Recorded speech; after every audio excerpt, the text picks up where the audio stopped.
All right, good morning, folks. We're going to give it just one more minute before we get started here. Folks are setting up computers and getting hooked up, so bear with us and welcome everyone this morning.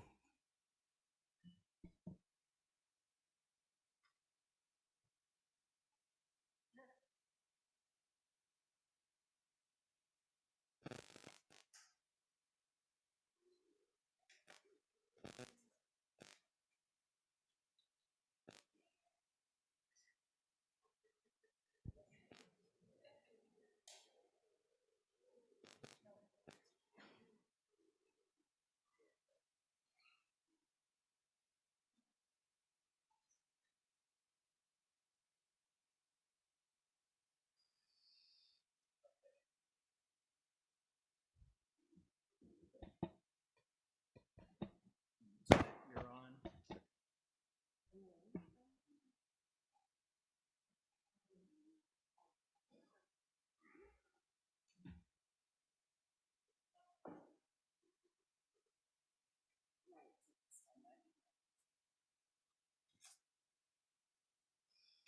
Ian? Go ahead.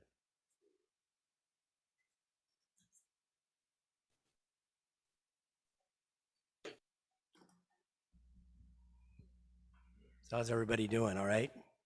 Everybody's kind of quiet. It's a great day. So just before we get started, I just want to recognize and let everyone know this is our first time back together again in this forum since February of 2020. So it's great for everybody to be back in together. The 20 or 19, 2000. It's been too long. 19, yeah. So it's almost 2.5 years. I can just tell you that. And so it's great to have everybody back, and I think we're going in the right direction. So we're thankful for that. So with that, I think everyone is hooked up and ready to go. So if you want to, Director Chair, we'll call the meeting to order. I think I'm supposed to still have this 2.5 years later. You got it. So I'm supposed to. Turn your. So I'm supposed to bang the gavel. Welcome everybody. A couple of thoughts I just wanted to share. So new building, fancy new building. I personally don't actually know where to tell you the restrooms are on this floor. I'm guessing they're outside the doors. Obviously, if we've got an event, staff are trained, secure, people will help us evacuate the building. Look, if you're gonna wear a mask, please feel comfortable to do so. Obviously, we're each managing kind of how we want to operate in this public health space. A lot has changed since we last met in person. Among a variety of things, we have our newest member, who is now our most current president of the Fish and Game Commission, Samantha Burry, who's awesome. So welcome. Thank you. This is most regularly a less contentious space than the commission. Yeah. So enjoy today. And then, look, I'm not, my next comments asking anyone else to share in this space, but I'm certainly not offering condolences. I'm just acknowledging. I have a young child. I know several of us have young children. And the course of this week, I think we're all kind of reflecting on incredibly tragic stuff that shouldn't happen in California. So I wanted to say that, let alone anywhere, let alone Texas. So John, take us through the protocol. Great. How we're going to handle the agenda. And I think we're scheduled till 2. So hang on, buckle up, and we got a big agenda to get through. Great, thank you, Chuck. So this morning, the meeting will be handled. I'll do a roll call, and then we'll just get into the projects. I also want to let folks know that we're also virtual. This is also a virtual meeting, so folks are also on Zoom. So if you wish to speak during the public comment on Zoom, feel free to raise your hand. There's a raise hand function in Zoom. And I think it's going to be a pretty straightforward meeting. When we did them virtually, completely virtually, we had the way we handle the motions. One, we would have one for all the consent items, and then we would have one for the presentation calendared items. But this time, I think we'll go individual motions for each project because we don't have to take a roll call vote because of everybody is here in person. So, but if there is some distinction between board members, and we can always do a roll call vote. And also Chuck mentioned about restrooms. They are outside underneath the staircase to your right. So if you need the restrooms, exits on either side in the back and exits on down here in the front on either side. And just once again, welcome to the first WCB meeting in 2022 in person, May 26th, 2022. And so I'll go ahead and call roll call and we'll establish a quorum, Mr. Chair. So Chuck Bonham. Here. Gail Miller. Gail is absent today. Samantha Murray. Here. Lena Bokde. Here. Damon Nagami. Here. Fran Pavley. Here. Catherine Phillips. And Catherine is joining us, I believe, by Zoom. So she will not be here to vote during the meeting today, but she will be participating via Zoom if she is there. Yeah, I'm here. Great. Thank you, Catherine, and welcome. Thanks. All right. Caitlin Peterson for Senator Borges. And Catherine Moore for Senator Stern. Here. Katrina Robinson for Senator Skinner. Keith Chelino for Assemblymember Bauer Khan. Here. And Natalie Turan for Assemblymember Bauer Rivas. And Cordell Hampton for Assemblymember Bennett. All right, Mr. Chair, we do have a quorum. So that'll take us to the item number 2 in the agenda. This is a discussion and selection of a new board chairman. This is a process that the Wildlife Conservation Board goes through each calendar year at the beginning of our first meeting. Logistically, we weren't able to pull that off in February. So I would open up the discussion for a new board chair and a vice chairman selection today. Hey, John, if I could, and board members, just maybe a moment on history. So this hasn't always been the case. The board has been in existence since 1947. And for the majority of its existence, there have been 3 voting board members: the president of the Fish and Game Commission, the director of the department, and the director of the Department of Finance. And I think the customary practice for some errors has been the director of the department is chair of the board. What's changed in more recent history, I think, is healthy. I think it's appropriate. I think it's right. We now have a broader board membership. We have Senate and Assembly appointed positions. And Elena and Senator, was it a year or 2 ago? Actually, it would have been pre-COVID. Right. We debated and discussed in public, shouldn't we each calendar year, instead of just assuming whomever's in the chair just rolls over, discuss it? So that's how we get to this conversation each year. It's a similar evolution at our Fish and Game Commission. We no longer presume someone holds the gavel. We should debate it, discuss it, decide in front of the public. So right now, Director Bonham is our chair of the Wildlife Conservation Board. He has been chair for the last 4 years. It's been a while. A long time. So, and as best I can tell, the rationale for that, which isn't necessarily controlling for our decision today, the WCB kind of operationally is kind of housed within the department's infrastructure. The department does, the back of the house payroll, administrative, human relations, technology, so on and so forth.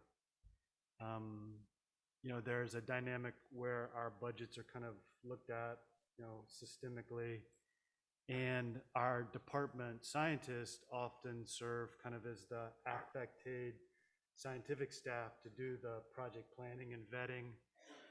The Wildlife Conservation Board is actually, in some sense, the real estate manager for the department. Decisions around our property ownership have to come through the board. I think those are all the rationales why the chair in recent history has remained as the director. And I'm willing to keep doing it, but I mostly just want a decision we can all live with and are comfortable with. And I just want to acknowledge that Alina, board member Day, has been serving as our vice chair for the last several years as well. So you guys want to open it up for nominations? You want to have each member discuss? I'll answer questions if you have any. So how do you want to proceed? Anybody? Can I ask a question? Sure. Could you just give, I'm a newer member of the board appointed within the last year, so if you could just give a brief overview of what the chair and vice chair do, what their responsibilities are, would be really helpful. Yeah, I think we put together a little proposal, not a proposal, but a kind of a process of duties of the chair. Let me get to those real quick. They're really just help the executive director move the work of the board forward, attend celebrations, attend project proposals if you're available, and just really advance the Wildlife Conservation Board forward. Meet with organizations, talk with organizations, identify projects for us to consider and look at, evaluate, those kinds of things, and just be a voice for the Wildlife Conservation Board out in the general public. Elena, I don't know if you'd want to add any thoughts on how you've had the experience of being vice chair. David, the other things I'd say the chair or vice chair have done is run the meetings when we get here. In a daily sense, I see John, now it's been virtual for 2 years, weekly because the board is part of the department's leadership. So we see each other each Monday for our executive meetings, and there's a benefit on that front as well. I don't know how you've seen the vice chair. Yeah, I mean, I think you summarized it well.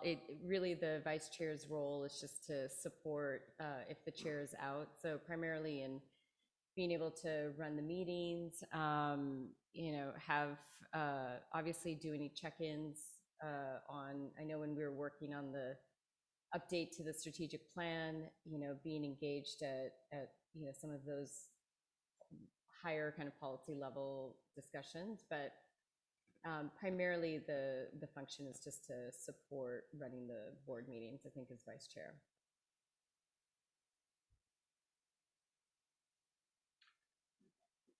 So my feelings won't be hurt, whatever the outcome.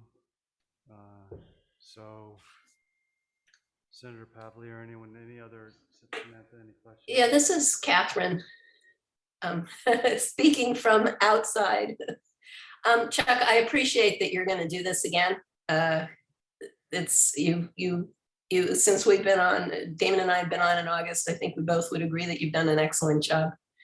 But I would like, given that the board composition has changed, I think that that's partly because the legislature wants more public engagement, more oversight, that sort of thing. I mean, that's why they do those things. That's why they go from 3-member boards to boards that include their representatives and others. So I would like to see in the future there be some kind of routine turnover that would include an opportunity for some of the public members.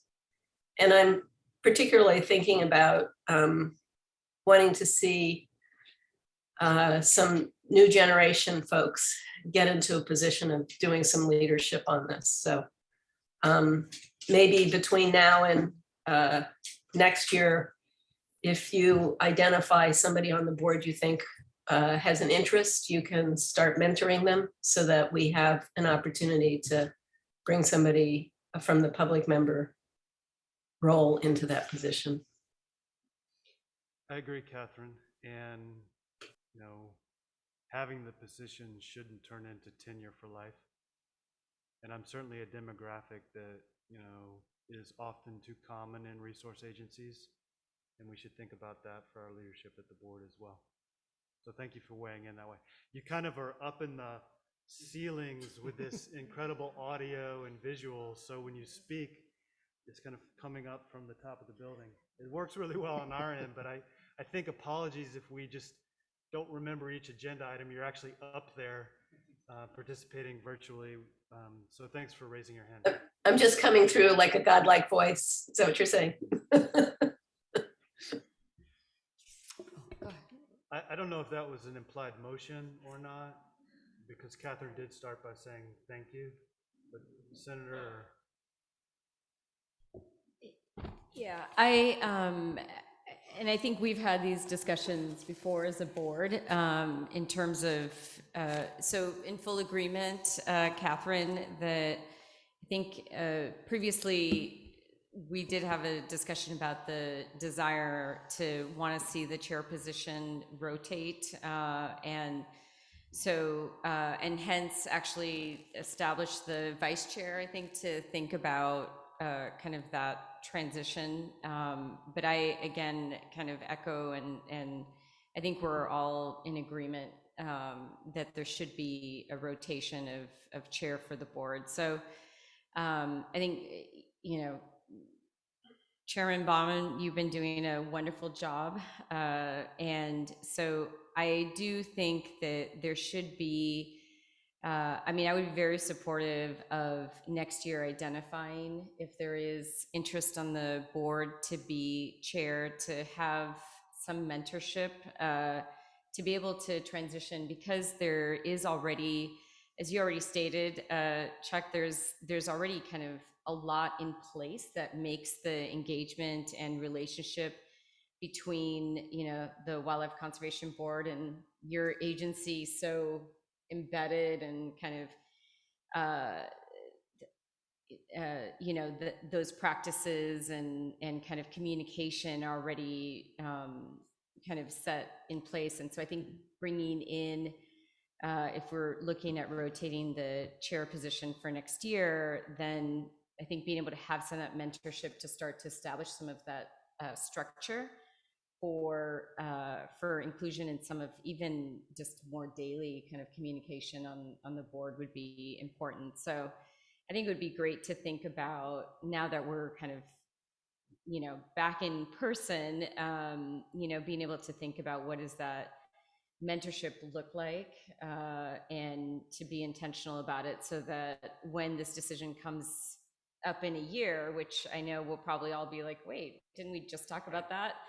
That we're kind of prepared rather than looking around a little bit wondering. But I would support, you know, I would like to officially, you know, nominate you for chair for the Wildlife Conservation Board for the year. And I don't know if there's a second, but if we can look to transition, if there are other board members interested in the role and thinking about that mentorship.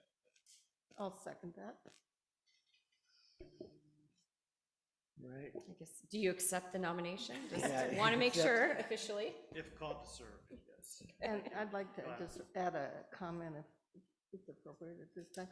I think this is great, but now that the public members are on that, and I think it was Director Donnelly back in 2016, we thought for a variety of reasons to add public members to it, whether it's making sure we had a quorum or broader representation. There were a whole bunch of things.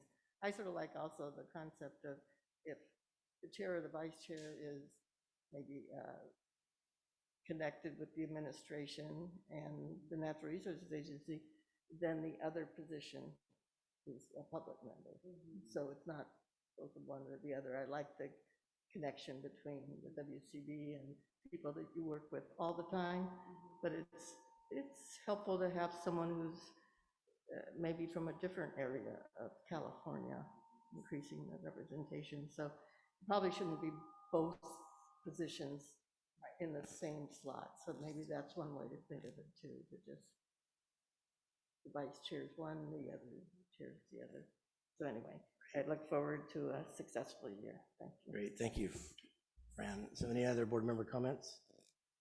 So we do have a motion to nominate Chuck, Director Bonham, for the chair for the remainder of the year by Ms. Day. All in favor? Aye. Opposed? All right, motion passes. Congratulations, Chuck. All right, now we need to nominate a vice chair.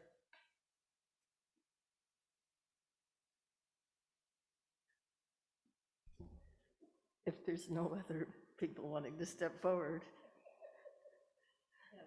If you would accept continuing on as vice chair, I'd be happy to nominate you. Thank you. Yeah, I would be happy to continue as vice chair, but again, if there is anyone else that would like to be considered, I'm open to that as well. All right, we do have a motion. Any board member questions, comments? All right. So motion to approve Alina, board member. Yeah, we do have a sec. I thought. Yeah, Chuck seconds. Motion made by board member Powley, seconded by Director Bonham. So all in favor? Aye. Great, motion passed. Any abstentions? No votes? Motion passes. Great, thank you, board. Thank So, you. You want me to continue, Chair?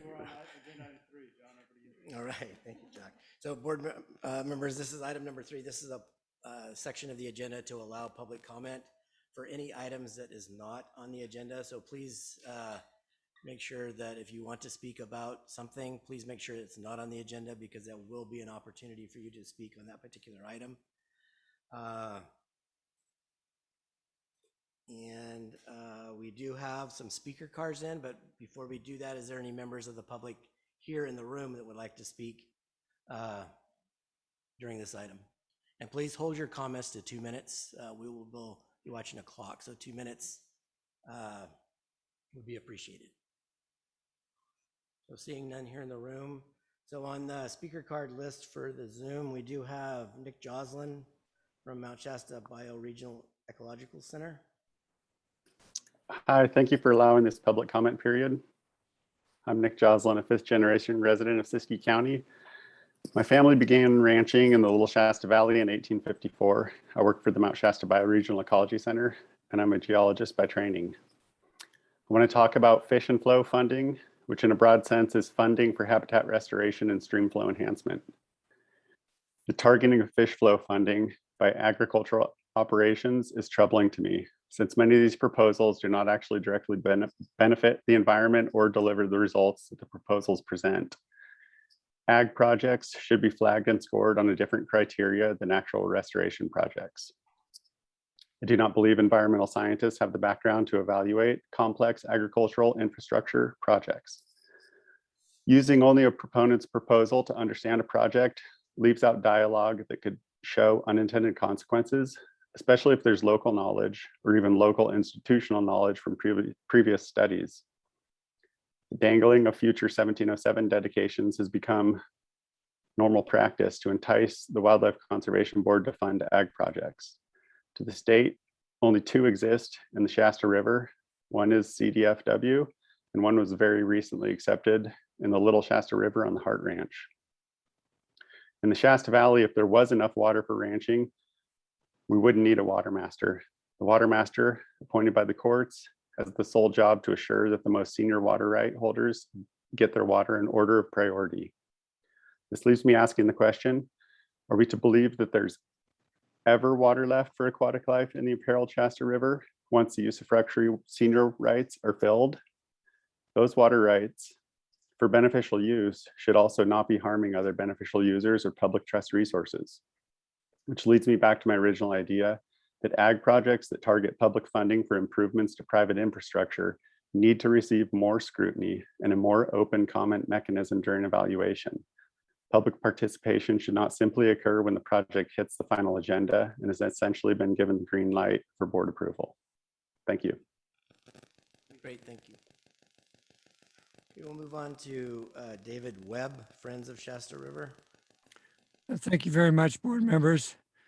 Over the last 2 years, you have been presented with 6 Shasta watershed proposals. 3 were for studies, so could do no harm, and we didn't examine them closely. Of the other 3, all were construction or pre-construction projects, and we were able to effectively document for you that 2 should not be funded. The $3.3 million Nova Irrigation Improvement Project, where we showed that much of the irrigation diversion you were expected to invest in lacked a water right, and the $6.3 million Grenada Irrigation District pipeline that we were able to document to staff that the claimed post-project reduced diversion was in fact a diversion of more water than they had done in any of the last 20 years. Later today, you'll hear from us on the third Shasta Valley project, the Huseman Ditch Pipeline, where again, we question the appropriateness of funding as requested. With 3 out of 3 projects, we are seeing a pattern here of the use of false or misleading information in an effort to secure public money for private benefit, with little or no public benefit. And we can't believe that this is restricted to just the Shasta watershed. We would really like to ask you to form a special short-term subcommittee of 1 or 2 board members and appropriate staff to sit down with us and examine in detail how the Novi project slipped under the radar and got conditionally recommended for funding, what maneuvers the Grenada Irrigation District used and thought would be sufficient to get them $6.3 million from you for actually making things worse, and what the Huseman project is suggesting to you in order to mislead you into thinking you're getting equal value for your money. This discussion really shouldn't be focused on uncovering just misleading information. We should also look at what in-stream flow benefits you could and reasonably should be demanding in return for your funding. Benefits already supported by existing legislation, but apparently seldom, if ever, offered to you. We would really like to see the Wildlife Conservation Board take a lead role to share with other governmental grant funders the knowledge we could develop with you so as to head off the inevitable grant shopping by persons with questionable projects. Can you make this an agenda or workshop item for the near future discussion? Thank you. Hey, Dave, thanks for your comments. Just for both Dave and Nick, and then subsequent speakers Zoom-wise. If on y'all's end, you might be able to lean in closer to whatever your computer is and maybe speak a little bit slower just for reference. It's a little difficult to track the last 2 speakers in the audio. So also, I'd say relative to Dave's feedback, I'm open to the idea that we schedule time in an agenda for just a deeper dive into how our kind of stream flow enhancement Prop 1.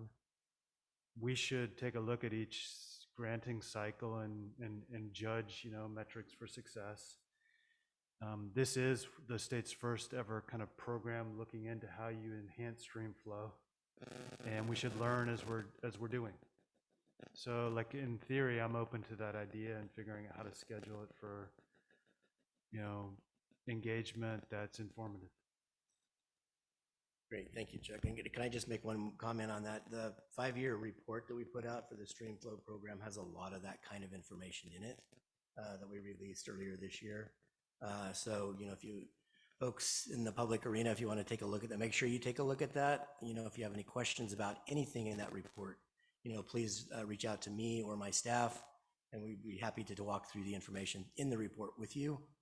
But we'd be happy to set up time for a stream flow segment in our agenda going forward this year. Just general head nods. I mean, does that seem like an idea we'd want to explore and then have staff make a suggestion on how to structure it in an agenda? Yes. Thank you, Catherine. Great, thank you. All right, moving on to the next public speaker card that we received, Patricia McPherson with the Grassroots Coalition. Good morning, and you can hear me, yes? Yes. Yes, loud and clear, thanks. Terrific, thank you. Patricia McPherson, Grassroots Coalition. Thank you for having this on Zoom as well, because it's with great difficulty and still we have issues regarding COVID that I very much appreciate this.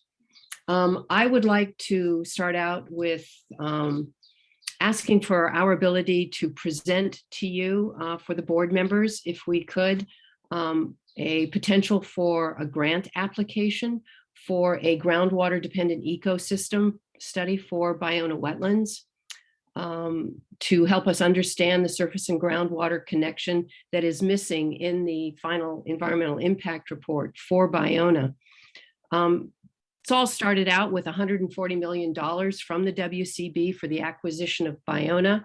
and the Fish and Game Commission then approved and registered Baiona in 2005 as a California Code of Regulations, Title 14, Section 630, Terrestrial Non-Marine Ecological Reserve.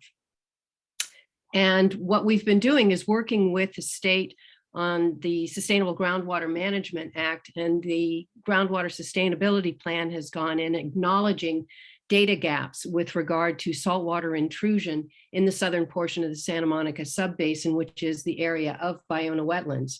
We also have issues with the Baiona Conservancy, which is the neighboring Playa Vista development that has been diverting water away, fresh water away from Baiona, which is a predominantly seasonal freshwater wetland. We have multiple underlying freshwater aquifers there that are classified by the Water Board as potential drinking water and drinking water, that most recently one of their national pollutant discharge permits was denied to the developer when we asked for it to be restored to Baiona rather than wasting it out to sea.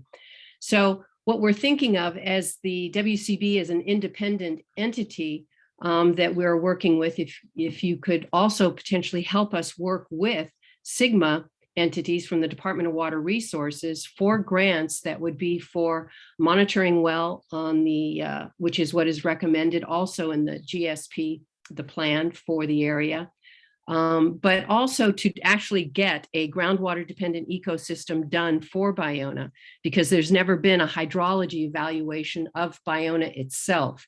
There has been hydraulic study, the channel, which is Baiona Channel, which is outside the ecological reserve itself. And we would like to get back to basics to protect Baiona's freshwaters. Thank you. Thank you.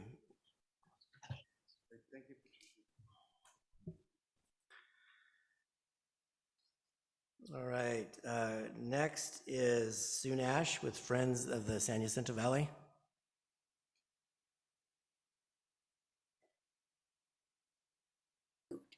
Now you can hear me. My name is Susan Nash. I'm the attorney for Friends of the Northern. Sue, if I could just interrupt, if you could speak a little louder or lean closer, we would appreciate it on our end. Thank you. My name is Susan Nash. I'm the attorney for Friends of the Northern San Jacinto Valley and the estate of Tom Pollock. I was here before you in February complaining that since November we had been trying to donate 2,000 acres of habitat critical for the San Jacinto wildlife area and critical for the MSHCP reserve in western Riverside County, of which the San Jacinto wildlife area is a original core reserve. After that, I did get a response. I tried to make an application under your 2015 application process. That then I was informed that that was offline and you have a new application process that has a pre-application. I submitted that. I've received no response.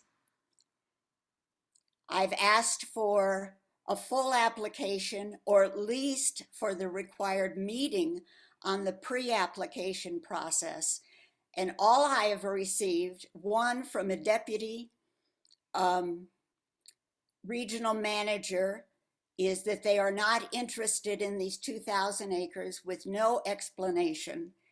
And then an email from the executive director, even though you're supposed to be an independent agency, saying that even if I submit an application, which they won't give me to fill out, they're not going to talk to me or anything because the department has said they're not interested, and that's the end of the story. After reading the bios of all the people on the board, especially the public members, I cannot believe that you believe that this action or inaction and stonewalling on part of the WCB and the department is consistent with your vision statement. I think, in fact, it violates everything that's in your vision statement, which is on the agenda today. And by denying by allowing this 2,000 acres to be developed, which the San Jacinto Wildlife Area contains about 70 of the 145 species protected by the MSHCP, which is of course a take permit. Thank you, Sue. If you could just finish up your comment, you're past your 2 Everybody minutes. else has talked on, and you're cutting me off. This I is said, please, exactly what I've gotten before. I'm demanding that the Wildlife Conservation Board immediately sit down and talk with us, give us the full application to fill out, meet with us, and explain why you're refusing 2,003 free acres. And that refusal, I think, amounts to a take of endangered species. Ms. Thank you. Nash, if I might, this is Chuck Bonham. I'd like to offer you a response. And first, there is a timer in the room, which I'm guessing you may not be able to see those participating on Zoom. And for public comment, it is set at 2 minutes. And at that 2-minute mark for all prior speakers is when John has asked people to wrap up. So the first thing I'd say, Ms. Nash, is I want to offer you condolences for your loss. And then second, as I understand it from the department's behalf, you as counsel, as I understand it, have negotiated a settlement agreement in litigation that the department is not party to. Subsequently, you have issued a demand letter that the department accept this property, and the Wildlife Conservation Board forced the department to accept it. I would say the main reasons the department really isn't interested in this particular property are, as we understand it, there's no endowment that comes with the long-term management and maintenance of the property. There's ongoing extensive off-highway vehicle use of the property. It is significantly sloped terrain and a wildfire risk. Most of the properties are disconnected from the actual wildlife area, and there is one in-holding, which is a dilapidated set of buildings, as I understand it, that may need significant remediation. Now, if you feel the department has not had this conversation directly with you, I'm willing to have our counsel, Mr. Ingram, reach out to you and schedule that conversation with me personally. Thank you. Next speaker, please, John. Great. Next one is Ido Benzivi.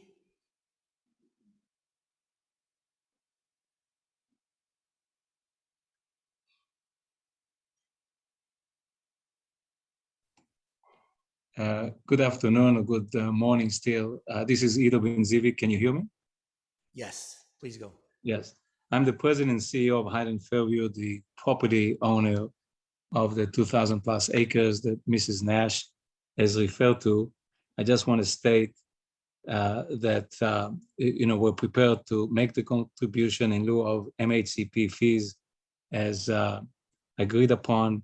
We support Mrs. Nash request that the agency and the board review the proposal and make the appropriate take the appropriate consideration to make sure that this opportunity is fully vetted, and we're prepared to assist or support any of the efforts that you may deem necessary to accomplish this. Thank you. Thank you, Mr. Benzivi. All right, is there anyone else that hasn't submitted a speaker card that would like to speak via the Zoom link? Any hands raised, Celeste? Can you hear me? Yes. Okay. Kathy Knight. Yes, this is Kathy Knight. Can you hear me? Yes. Okay.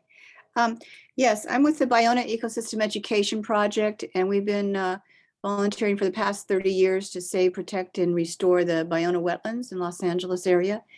And we support the request that Grassroots Coalition has made to have a grant to study the water, the hydrology of this wetland. It's a very obvious thing that should have been done, and it needs to be done. And these freshwater aquifers are very important for the wildlife and also for people. And we also want to see a slow, careful restoration done. There's a current one that's being proposed for a lot of money, almost $200 million, that would bulldoze the wetlands very big and lower the level and allow the sea, would endanger the whole wetlands for the sea level rise that's happening. And this salt water could, really kind of ruin these freshwater aquifers that are so important. So we also support local people. They finally opened up the wetlands for the public, part of the wetlands, and a lot of school children are going out there now. And we support a restoration that would be respective of the wildlife and be slow and careful and take out the weeds and put in the more native plants and whatever needs to be done, but have a very respectful way of restoring this precious land. Thank you very much. Great, thank you. Any other speakers, Celeste? Yes, Conrad Fisher. Great. Hi, can you hear me? Yes. Yeah, I wanted to, Conrad Fisher with Water Climate Trust. You've heard me speak over the years about cost effectiveness, but I think I want to backtrack to the most basic fish flow funding principle, which is first do no harm. And these principles of we need to do better water accounting before making funding decisions. And this applies to projects on your agenda later today. And I'll just specifically break it down. Water accounting must include point of diversion based on actual diversion, not stated water right, conveyance loss, and point of use. Those are the three biggest, most important components. And a lot of the applications before you have not done proper water accounting on at least two of these. So based on incomplete water accounting, many of the projects dangle 1707 dedication. I think we're putting the cart before the horse. We need to do the accounting first before giving away public money. The accounting necessary to know if the benefits are actually going to be realized. And the water board can play a role in that. When you do go through the 1707 process, as you know, water accounting gets heavily scrutinized, mostly on behalf of diverters. That needs to happen before we give away money for new water diversion infrastructure. If you give away money for new water diversion infrastructure, without doing this, you could be harming fish, and we don't know until we do the math. So these principles apply to agenda items 9 and 10 today. I just wanted to put the concepts out there so you wouldn't be thinking of the project, but this needs to apply across the board. If you don't have the accounting, don't give away for water diversion infrastructure funding, don't give away the money until you get it or do it. And we might need an independent analysis of this because project proponents are not necessarily independent.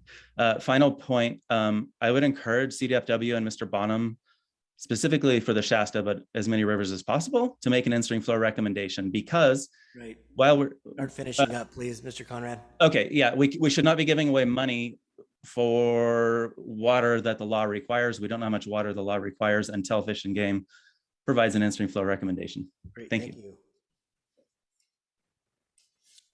All right, any other public comments? Jeanette Vosberg.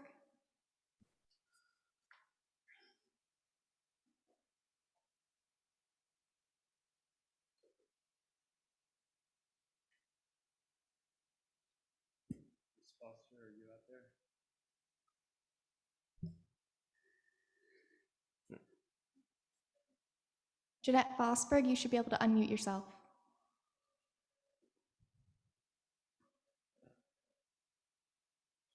All right, how let's about go into the we'll next see one. who's next in line, and then we can Come back. make a last call.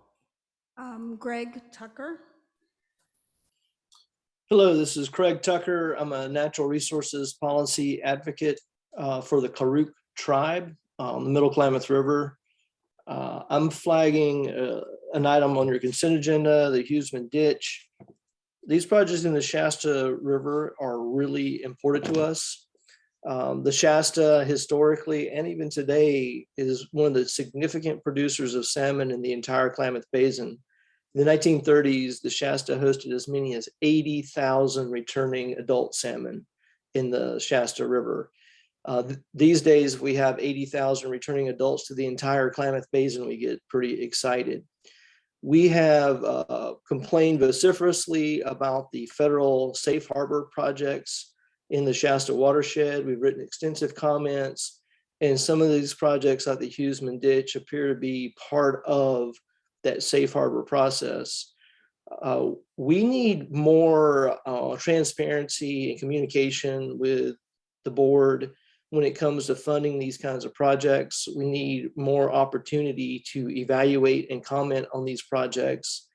And indeed, we are throwing a lot of money at the Shasta without really identifying and describing what the end goal is. You know, what are the in-stream flows required in the Shasta to recover these fish, and working backwards to the kinds of projects we need to fund to achieve that. And instead, if irrigation districts and landowners do anything that creates any kind of improvement, no matter how small, we're willing to give them permits and funding.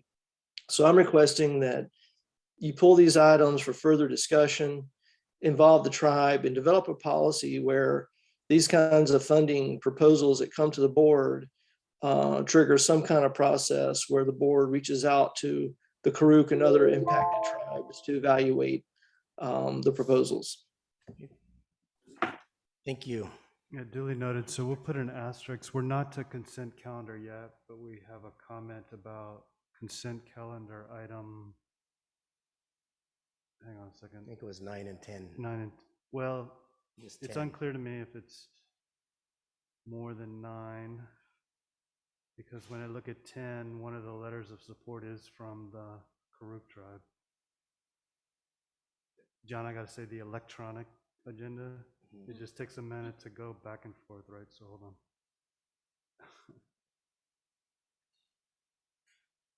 Okay, so let's just make note to self when we get to consent items to discuss whether there are things we want to pull off consent based on that testimony. Okay. All right, next speaker. Remember, it's public comment for items not on the agenda. Okay, one more time with Jeanette Vosberg. If she could unmute, she has access. Hello, this is Jeanette. Yes, we can hear you. Can you, Yes. We can hear you. can you hear me? Yes. In 2019, the Wildlife Conservation Board was granted us an LMP for the Ballona Wetlands Ecological Reserve. It was requested by the San Diego Natural History Museum when they asked for an LMP on Ballona Wetlands. The money was approved. This was in 2019. What we want is a meeting to discuss the need to do this LMP and a date for its completion. It's required by law. The second thing that we'd like is that we have never had at the Ballona Wetlands Ecological Reserve a groundwater dependent ecosystem study. And nor a hydrology study. So what we're asking from the Wildlife Conservation Board is to give us help in achieving the goal of getting both of these studies done, in addition to the LMP study, which has already been funded. And that's our request. And this is Jeanette Vosberg with Grassroots Coalition. And Patricia McPherson spoke earlier, and I support what she asked for then. Those are my final comments. Thank you, Ms. Foster. All right, so just a reminder, we have to get to one more administrative agenda item. We've got consent, and then we have a presentation calendar, probably more than a dozen items. So could you let us know if we have any more remote speakers? No more. Perfect. John, how about agenda item 4, funding Okay. status? Yeah, we'll move into 4. So this is an item that we have in every agenda. This provides an overview of our existing funding that we have currently available to the board. And as of today, we have about 50 million, a little over $54 million projects lined up for today's consideration. And then we'll have a balance of about 270 million available. And then I just do briefly want to go through the current governor's proposal as it relates to the Wildlife Conservation Board quickly, just to give you guys an idea of what lies ahead for WCB from a general fund perspective. So if we can go to the next slide. So this is kind of a recap of what came out in the governor's January budget proposal, the May revision, and then we show a change. So bottom line with the May revision, we're at, new funds, including special funds, which includes our Wildlife Restoration Fund, Habitat Conservation Fund dollars that are bond funded, and greenhouse gas reduction funding that we're asking for reappropriations. We call that special fund. It also includes, the chart also includes selected bond funds that we have to go back for reappropriation or appropriation of existing bond funding that we have not had appropriated in the past. And then all said and done, totaled of new money coming into WCB, if it goes the way that the governor's proposal lays out, is about $606 million starting July 1st. And the breakdown of the new general fund total, it equals about 574 million. It shows 593 in the proposal and in this chart, but that also includes a reappropriation of general fund monarch butterfly and pollinator money that we received a few years ago. So we're asking for a reappropriation of the existing balance of those funds plus all of the new money. And the new money is broken out as there's 202 million for nature-based solutions, $150 for implementation of the water package and stream flow. There's currently 100 million in this year's budget for stream flow. And then there's additional 222 million in the climate package. There's $31 million current year, and then $100 million for next year. And that's for climate and to implement 30 by 30. Also, the governor's proposal also includes a modest staffing increase for WCB. We've asked for 7 positions, and that has made its way through. We're hoping that will come out starting July 1st for us. We do need the support if we're going to spend this amount of money over the next few years. And just a really quick identification of the staffing that we've asked for. We've asked for 1 supervising land agent. Right now we have 8 land agent staff, which is supervised by 1 supervisor. We've also asked for an associate land agent position to help on the acquisition side. We've asked for 2 environmental science positions, an informational officer that's really a PR person. This is one really important goal in our strategic plan that we've been trying to do over the last several years. But we want to get the message out about WCB, and I mean, we do it, we try to do it, but I don't think we do it as effective as we should be, and a public information officer will help us do that. And then the last 2 positions is an associate government analyst, program analyst that will support all of the WCB programs in the administration side of our office. And then another attorney to assist Colin and Jessica in the legal work that we do at the board.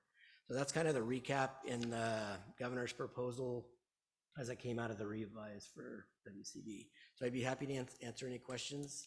And I will have a follow-up on all this information once we see a final signed budget coming out later this year and bring it back in August. So if there's any questions, happy to answer them.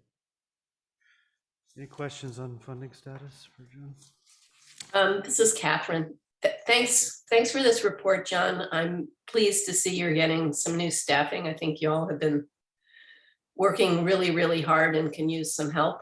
But I just wanted to confirm, so this change too in staffing will also allow you to put some more, to put the appropriate attention into the desert planning process without taking from other programs. Is that right? That's correct. Yeah, we've identified one of these staff as a manager for our new Desert Conservancy program. Great. And that will be on the environmental science side of our office, while also the land agent or the real estate side of our office will also be engaged, but the program manager position will be an environmental science classification. Thank you, Catherine, for clarifying. Looks like, Samantha, you have a question? I don't have a question. I just wanted to take a moment to, just a moment of appreciation, I guess. You know, Eric and Pedro both told me that these meetings were kind of a delight because you get to sort of fund projects that are, you know, based on restoration and land acquisition. And it just makes me really proud of the governor, of voters, of the states, of this body to be a part of it. We so often in other state processes and in our decision-making processes operate in a world of scarcity and through a lens of not having enough resources. And so it's just really nice to be here and be a part of this and operate in a world where we have more abundant resources. So I guess I just wanted to acknowledge that and say it's nice to be here. Thank you. Thank you. The most awesome president the Fish and Game Commission has had, I think. Hey, John, I have a question in funding status. So when I looked at a couple of the charts, my words, it looks like what's going on is something hasn't been spent yet under a particular source fund. So it's been moved over, and it's almost as if it's being swept over, which I understand the logic. But have we done a cause analysis of why funds aren't being spent? That seems like in our interest as well for those that are receiving grants. Like why? Why not? I think it's really a function of support in order to get those funds out the door in a timely manner. And I think the 7 positions is going to help that significantly. Okay. Plus, you know, we haven't seen the larger projects as we had in the past where, you know, multi-million-dollar projects coming forward because we haven't had the ability to do that just based on our funding. But I think, you know, you'll see the size and the speed of which projects come forward probably not significantly increase, but increase over the next few years as we get the new general fund money out the door. Okay. And I just think for the applicant pool broadly, the board staff and board members, we should be mindful. We present the board as an implementer on behalf of the state. And when a project struggles to be implemented and funds have been allocated, we should understand why, because we're persistently saying to the next appropriation cycle, provide more funds, we can do more. So if we see something emerging where our customers, if you will, struggle to implement fully, I would just ask staff, advise us when you're doing funding status update about that. Okay. And I can go into more in depth during our workshop or retreat that we're planning to have later this summer and really explain how we generate projects, how projects come in the door, and then how we fund those. Okay. You know, I think one thing also that's going to help with that is our new granting process, our new guidelines that we put out, because Prop 68 and Prop 1 required us to do a once a year project solicitation. We did it. We approved funding for particular projects, but then the project never really materialized. So even though it was looking like we were going to spend that money, we didn't. So that money comes back. And it occurs to me I might be confusing you and everyone else. I'm actually thinking of consent item 6, which is titled Fund Shifts for Previously Approved Projects. Okay. More than I'm thinking about funding status. So apology for mixing the fruit there. But take my questions as related to that item, and I understand the feedback. Okay. Yeah. And that's kind of what happened on the bigger projects that you will see in item number 5, recovery, particularly at the Red Hill Bay project. Yep. That project was just never able to get off the ground. Okay. Okay. All right, so that takes us out of 4. Let me pause with consent and just see if the board members would view it similarly. So we've heard already an express request from a representative of a tribe to pull consent item 10. And I scanned the agenda. I think that could also be as to consent item 9, although 9 wasn't mentioned. So John, how do you, typically with consent, do we take public comment on consent items before and then make a motion to move consent? Right. All right, so what does the board think if we could expressly pull 9 and 10, set it aside for a minute. We could seek any public comment on all the other items but for 9 and 10. If there are no other comments or the board does not wish to pull any other item, we could move that whole package and then come back to 9 and 10. That makes sense as a protocol? Chuck, this is Catherine. I just want to confirm that 18 has been postponed. Is that right? Yes, 18 Yes. has, yeah. I was Correct. going to- Okay. Your proposal sounds good to me, Chuck. Okay. All right, so then I think what we'll do is, if you have a speaker card in the room and you wish to comment on consent items not 9, 10, or 18, or if you're in the Zoom, I don't know the protocol, raise your hand. And that's what we're going to do now. Before we start, we're going to ask for a count, if we could, from technology on how many people are in queue to determine whether we'll go for 1 minute or 2 minutes. Anyone in the room want to comment on consent calendar other than 9, 10, and 18? Yes, and reminder, when you come in, if you have a, that's a no? It's a yes or no? It's like an auction, hand up, hand down. Okay, no, okay. Sorry. Okay, no one in the room. Anyone in Zoom? Nobody's in Zoom. Okay. Okay, so do we have a motion to move? I'll make a motion to approve the consent calendar items with the exceptions of 9, 10, and 18. Great. I'll second it. John, you want to call me? Yeah, all in favor? Aye. Aye. Any opposed? Motion passes. Thank you. Okay. Now, as to 9 and 10, look, I love the Shasta River as much as each of the speaker. So I'm pretty familiar with most of the dynamics there. What resonates for me on the comment from the Karuk specific to 10 was a request for a conversation with the tribe directly. John, can you speak to how staff's handling when it's looking at a project, how it's engaging with tribes? Yes, we send out a letter notifying the tribes that we are potentially will be considering a project that they may have an interest in. And if they would like to consult with us or want more information, please reach out and we will be happy to meet with you and consult with you. And do you make an assumption if you hear nothing back? We do. Okay. Board members, do you have any questions about 9 or 10 you want to put to staff or John? So Chuck, real quick, do you want these items presented and then we can ask for, staff can do a quick presentation beforehand. But what I would like to ask is if that we can do it after item number 29, which is our first presentation project, because we have also a presentation of all the Prop 1 solicitation work that we've done over this past year, and that came out of the Proposition 2021 solicitation. And so it kind of sets up all of the streamflow projects that we're going to be presented today.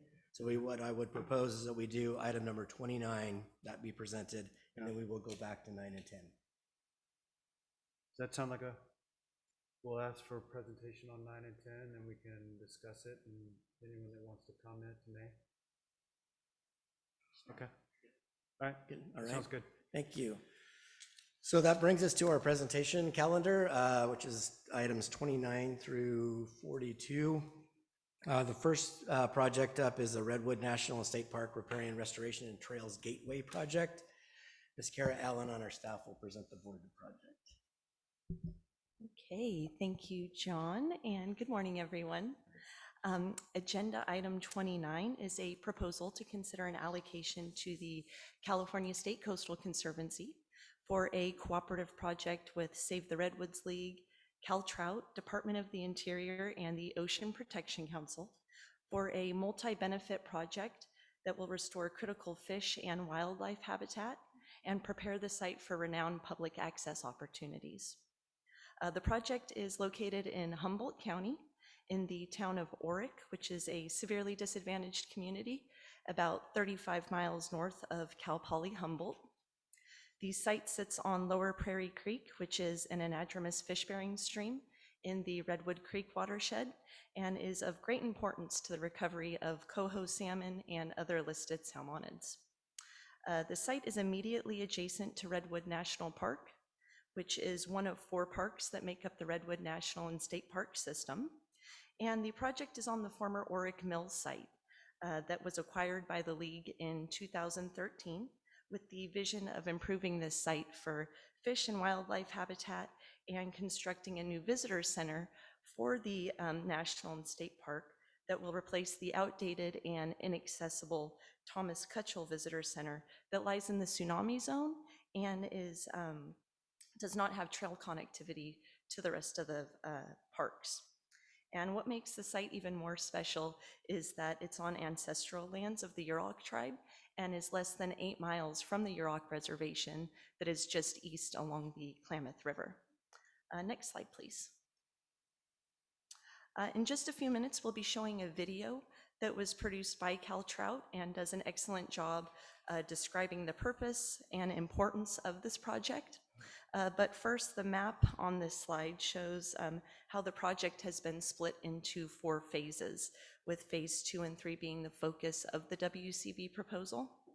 The construction you will see in the video was part of phase 1 that created an off-channel pond of Prairie Creek, which is shown in the bottom left picture, and is already being utilized by Young of the Year coho salmon, 3-spine stickleback, 2 different types of sculpin, rough-skinned newt, and red-legged frog tadpoles. The other pictures on this slide show how the current conditions of the project area are including 20 acres of impermeable asphalt in the phase 2 area and an elevated pasture in the phase 3 area that has caused Prairie Creek to be disconnected from its floodplain, leading to a deeply incised channel with failing banks that lacks native riparian vegetation and transitional habitat. And with that, we can start the video, please.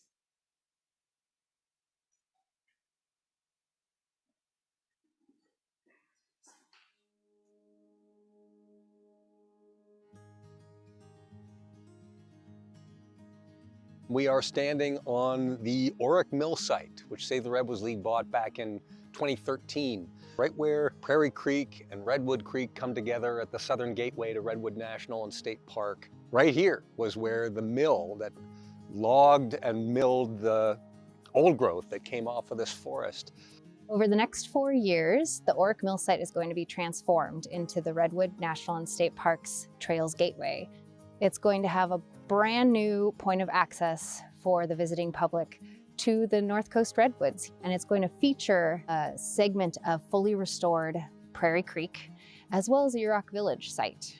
This site will be a gateway for public access in the future, but it's also a gateway for our salmon and steelhead. This is the first place where they get to enter Prairie Creek. You know, they get to swim upstream and find the cold, clean waters that are managed in the watershed by Redwood National and State Parks. So there's great spawning territory up there. And below this site, they encounter 3 miles of Army Corps levees that virtually cut off all floodplain, all estuary habitat below this site. So it really brings the site into focus for the importance of increasing the beneficial habitat here. I've been to a lot of restoration projects over the years, and this one just feels different. It feels different because really the partnership with the tribes. We're on Yurok tribe ancestral lands, working directly with tribal crews out here. They're doing the work. They're bringing their knowledge to this. It's creating jobs for them. Been traveling up and down 101 all my whole life, right by Prairie Creek. Never thought I'd be in here working equipment, running equipment. Being part of an all Yurok crew for all the equipment operations that we have as a corporation is just an awesome, awesome thing to be a part of. From an angling and fish activist standpoint, this is such a critically important project. One of the things that Redwood Creek is really lacking is that off-channel rearing habitat. It's got, beautiful protected headwaters, but the missing critical component is this off-channel floodplain habitat. And so to be able to build that on this property, on the spawning tributary that is critically important, it's closed all year to fishing. This is truly just a refuge for salmon and steelhead for the North Coast. Redwood National and State Parks is all about restoration, and this will be a showcase for having visitors both have access to old growth redwoods on one side and a major world-class restoration project on the other. Working in partnership with Redwood Park and all of the other partners to restore this habitat for salmon recovery has been so important, and really look forward to the trail system and the interpretation that's going to come in here too, and allow the public to see this kind of project and the results in action. We'll be able to see migrating adult fish, rearing juvenile fish. This is really beautiful clear water where the public will really be able to get close to that resource.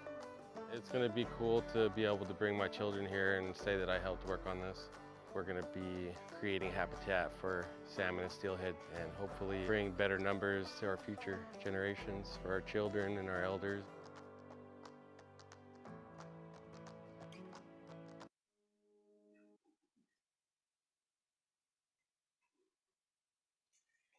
Okay, wonderful video. Always get very inspired and excited about this project when I see it.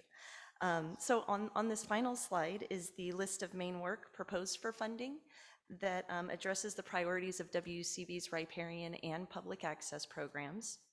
The riparian work will occur in the general area of the green plant icons on the aerial image, and will improve Prairie Creek by transitioning it from an incised channel that is disconnected from its floodplain to a connected system of riparian, wetland, and upland habitat with a backwater braided channels, interconnected floodplain with tributary and off-channel habitats, large wood structures, and in-stream riffles and pools.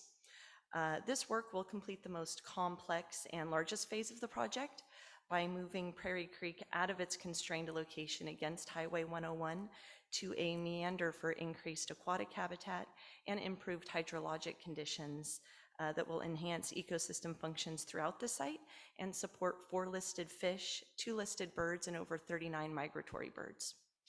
The public access benefits are concentrated near the entrance of the site and are highlighted in yellow, and include constructing several ADA compliant amenities, including a new access road, parking lot, and paved plaza that will lay the groundwork for the new visitor center, a Yurok Village site, and trail connections to the southern end of Redwood National and State Parks. And the blue fish icon was included to show you where the off-channel pond is located compared to the forthcoming work. And with us today in support of the project are Sue Corbally with the State Coastal Conservancy, Jessica Carter with Save the Redwoods League, and Leslie Wolf with the NOAA Marines Fisheries West Coast region. And that does it for me, so thank you. I remember Board Member Murray's comments a moment ago about how great it is to be involved in approving something, not to be pre-decisional, that has such great, great attributes. And this one feels particularly bold, if you will, but I would let you know it fits within something even bigger and bolder. If you look across this whole landscape, you need to put it in the context. Most recently, our state park director and Secretary Crowfoot joined with Chair James at UROC to talk about co-management between the state park, the National Service, and the Yurok tribe. And at the same time, our department, Yurok tribe, Fish and Wildlife Service, and others, Yurok leadership, are releasing condor back for the first time to these ancestral lands. So that's a species that literally our predecessors took into captivity because they thought it was going to go extinct. So there's a lot going on in this basin that's just remarkable. And the project is excellent in its own regard, but it fits in that portfolio as well. Thank you. Any questions for staff or? Yeah. No questions. Just this is an amazing project. I just wanted to acknowledge and thank staff for, I noticed that the briefings are including ways in which the projects align with the Pathways to 30 by 30 document.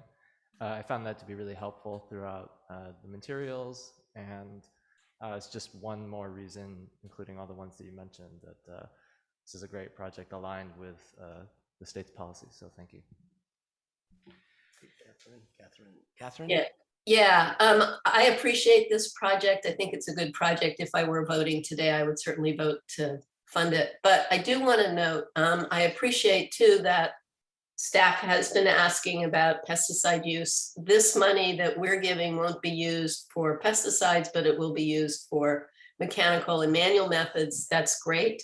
But there are continuing through other funding pesticide use.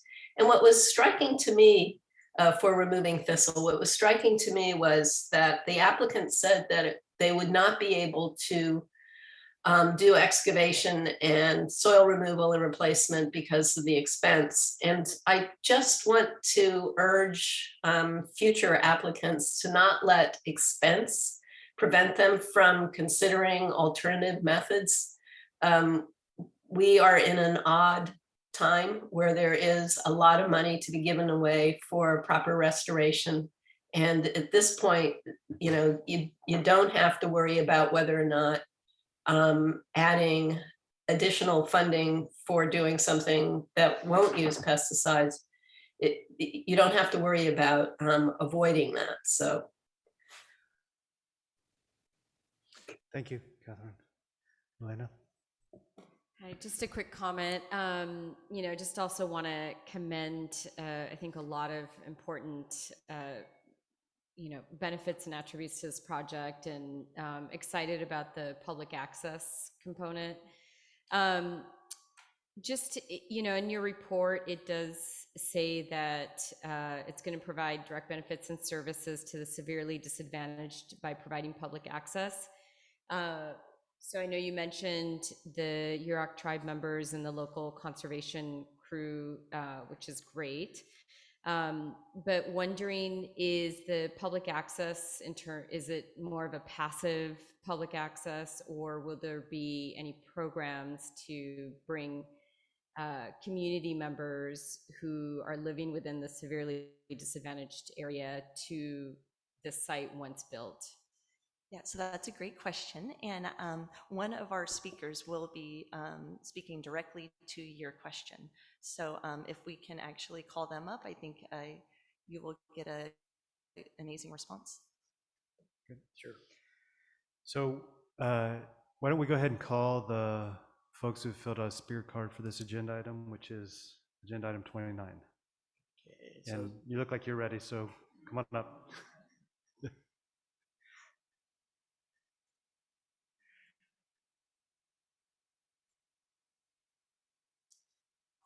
Thank you.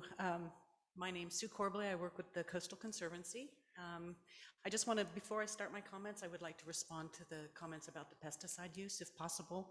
We have had a very lengthy discussion with our team about pesticide use, and it is consistent with Redwood National Park's policy and their long-term management plan. And we completely appreciate concerns over pesticide use. There is one in particular on site, Canada thistle, that, as I understand, is particularly tenacious. It's rhizomatous and very brittle, and apparently a full plant can grow from a very, very, very tiny piece. And so the objective is to push it back with treatment and then excavate it.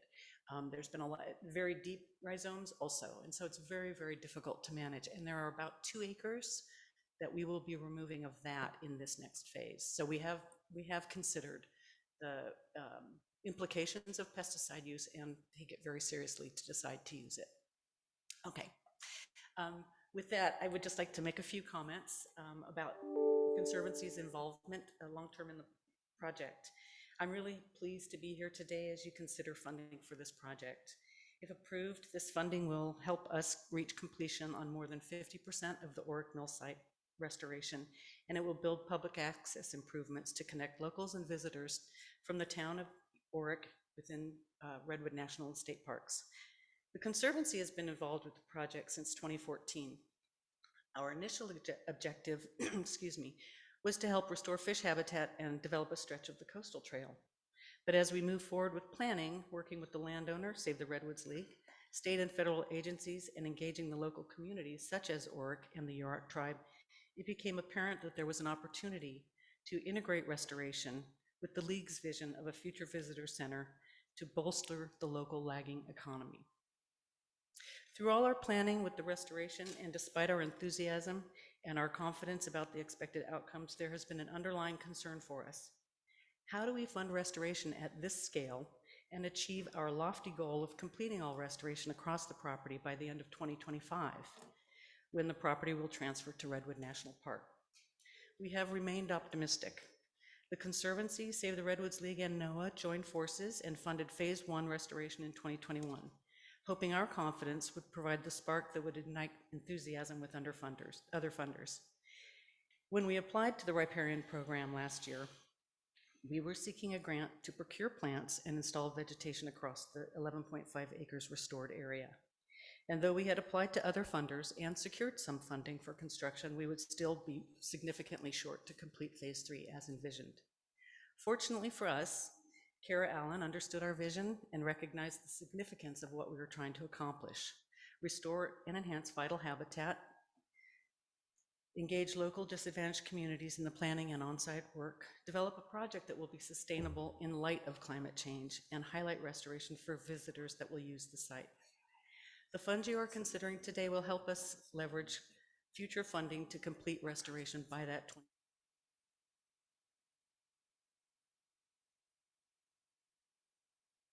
Start wrapping it up. So I'd appreciate, yeah, thank you. Okay, well, anyhow, I'll end with just saying thank you very much for considering the project. Great.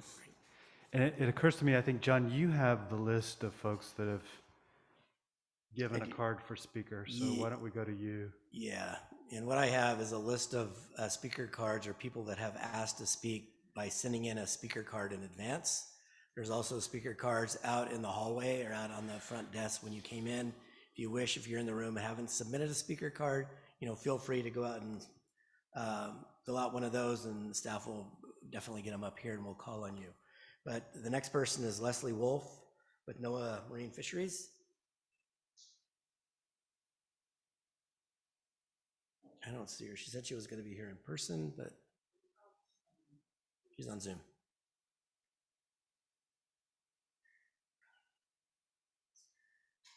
So Leslie and our Yes, hi. There you go. Can you hear me now? Yes. Oh, wonderful. Hello. Hi. Quickly introduce myself. I'm Leslie Wolf with the West Coast Region NOAA Fisheries in the Arcata, California office. And I've been involved with this project since 2014 also. I'm going to speak about the intersection between salmon recovery, disadvantaged communities, and the Yurok tribe, and how the services and benefits from this project apply to all of those things.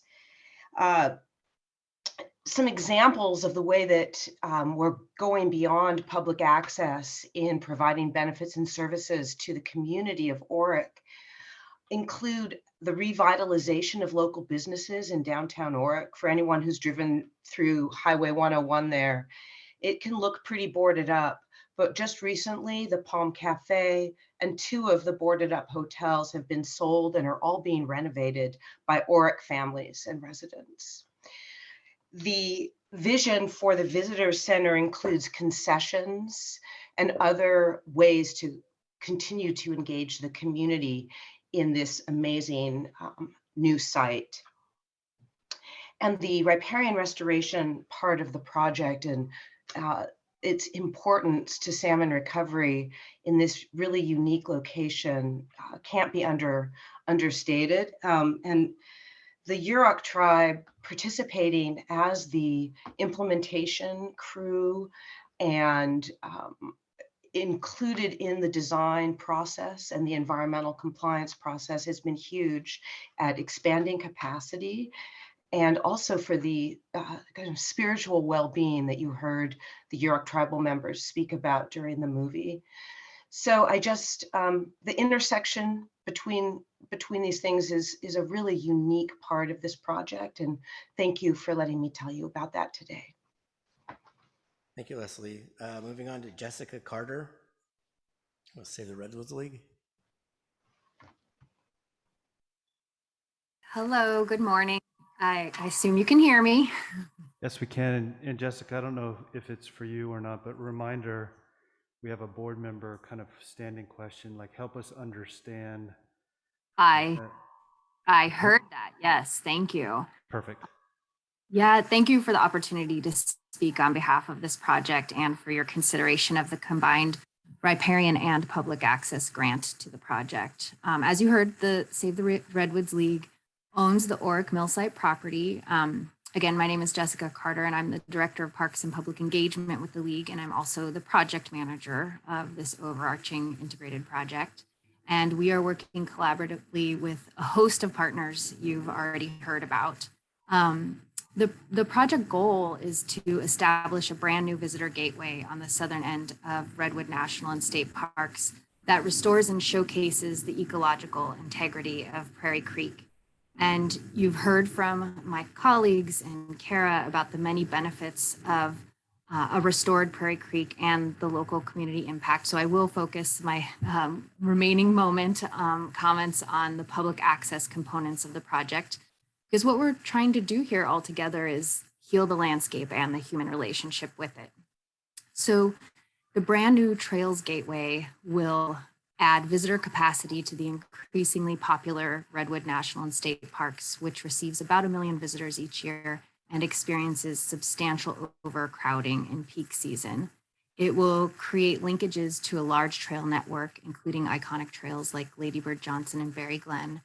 And it will offer passive recreational opportunities, but we definitely do plan to provide active programmatic opportunities as well to the local communities, many of which have been historically underrepresented in parks.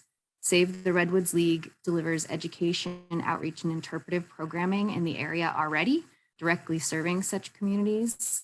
And we are piloting a number of new projects and programs in partnership with Redwood National and State Parks this year, and expect to do so in the future, certainly. So thank you so much for your consideration, literally helping us pave the way for the visiting public. And we really appreciate the ongoing support and partnership of the WCB staff and board.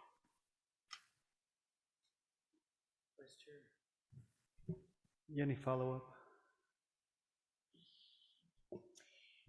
Thank you for that overview. I think it would be helpful, if just, I agree. I mean, there is obviously a huge need to support the, I think, already very high level of visitorship. As maybe as a follow-up, as this project, the visitor center gets built and things move forward, it'd be great to just hear about what some of the programs are that are reaching the local disadvantaged community, because I know this, this area already attracts visitors from all over. But I think, which you did speak to, my concern is what directed, targeted programs we're doing to reach the severely disadvantaged community that is adjacent to the site. So be great, just even, further down the road, a follow-up on just what kinds of programs, you're developing to do that. So Thank you. Vice Chair, if I might, for staff, I could forecast a couple of things. So one board member's already thanked staff for including how projects can be related to the pathways document for 30 by 30. I'm also pretty confident board members will more often than not ask on projects, what's the tribal outreach you've done to understand a project? So you might want to start planning for doing that in a way that gives us a sense in the agenda, perhaps more than just a letter. And then lastly, I do think it's probable board members are going to ask staff, so the agenda grant description says it will serve disadvantaged communities. How? and something a little bit more specific, even if it might be outside the scope of the actual grant. I think it's an area of interest the board just wants to understand when it's approving a grant.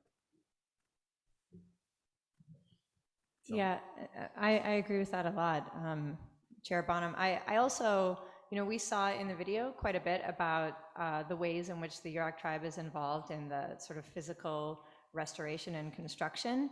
I feel like we heard a little bit less about how the tribe will be involved in the discussions about enhancing access, and especially for local folks and underserved communities and historically marginalized communities. So I hope, and it would be great to hear more about whether the Yurok tribe is also going to be a true partner, standing shoulder to shoulder with folks in those discussions as well.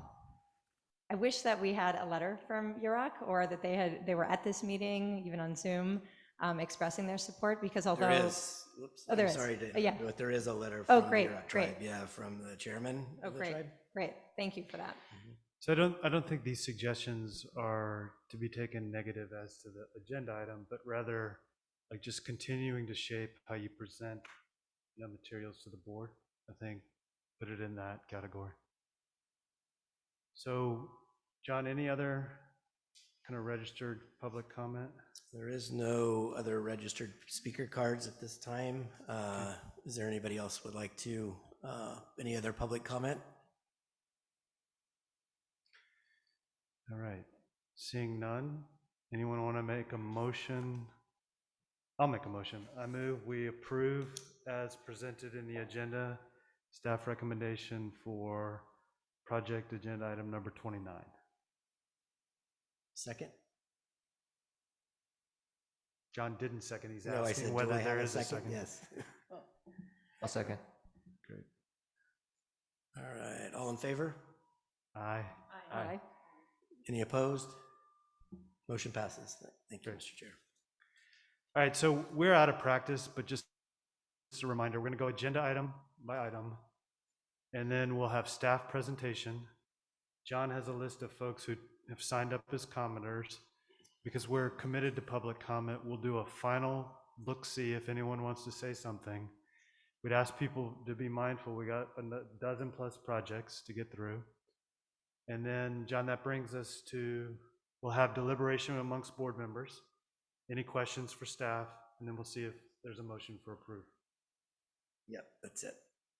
So is this the moment where we're gonna? Yeah, we're going back to item number 9 in the agenda. So I'll call up Aaron Heyman, our Prop 1 program manager. And the way we're going to set it up is he's going to just give a brief overview of what the last solicitation, the 2021 solicitation generated for WCB under the Stream Flow program, and then we'll go into the projects.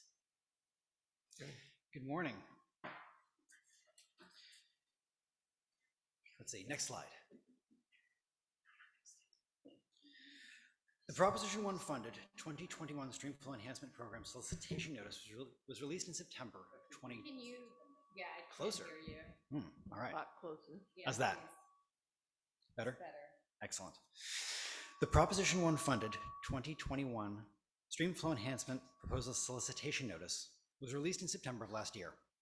It was a call for grant applications for projects to enhance stream flows statewide. For the purposes of this program, stream flow enhancement is defined as the change in the amount, timing, or quality of the water flowing down a stream or part of a stream for the benefits of fish and wildlife.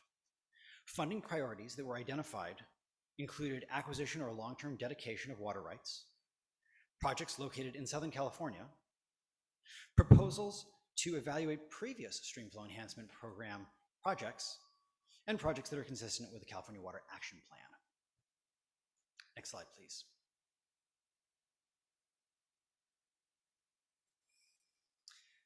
The solicitation opened on September 20th of 2021. It included a concept proposal phase, which is new for the program, followed by an invited full proposal phase, and then a selection process which included review and scoring of each proposal by no fewer than 3 reviewers, and then a selection committee that chose the final group of projects. This resulted in a total of 13 projects to be recommended for funding that will be presented to the board for consideration over the next year. And that brings me to another change. This year, we've decided to bring the Streamflow Enhancement Program into alignment with other Wildlife Conservation Board grant programs. And we'll be bringing Streamflow projects to each of the standing WCB board meetings instead of holding a separate Streamflow board meeting. Next slide. This cycle, we received proposals for projects that included construction of water storage systems, studies of statewide flow estimates, irrigation ditch renovations, dam removal studies, improved habitat for salmonids, and the dedication of water from water rights holders to in-stream flow, among others. And as you can see, they're scattered across the state. And with that, any questions about the solicitation itself?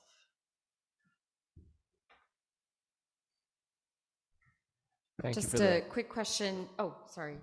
Go ahead, Damien.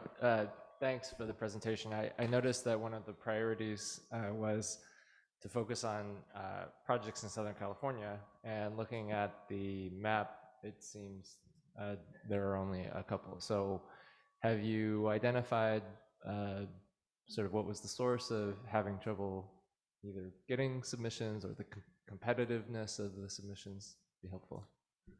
It's a complicated set of situations that sort of have led to a relative minority of projects in Southern California. I mean, aligning with the funding priorities in past years, focuses on invasive species control more than specific streamflow enhancement dedications.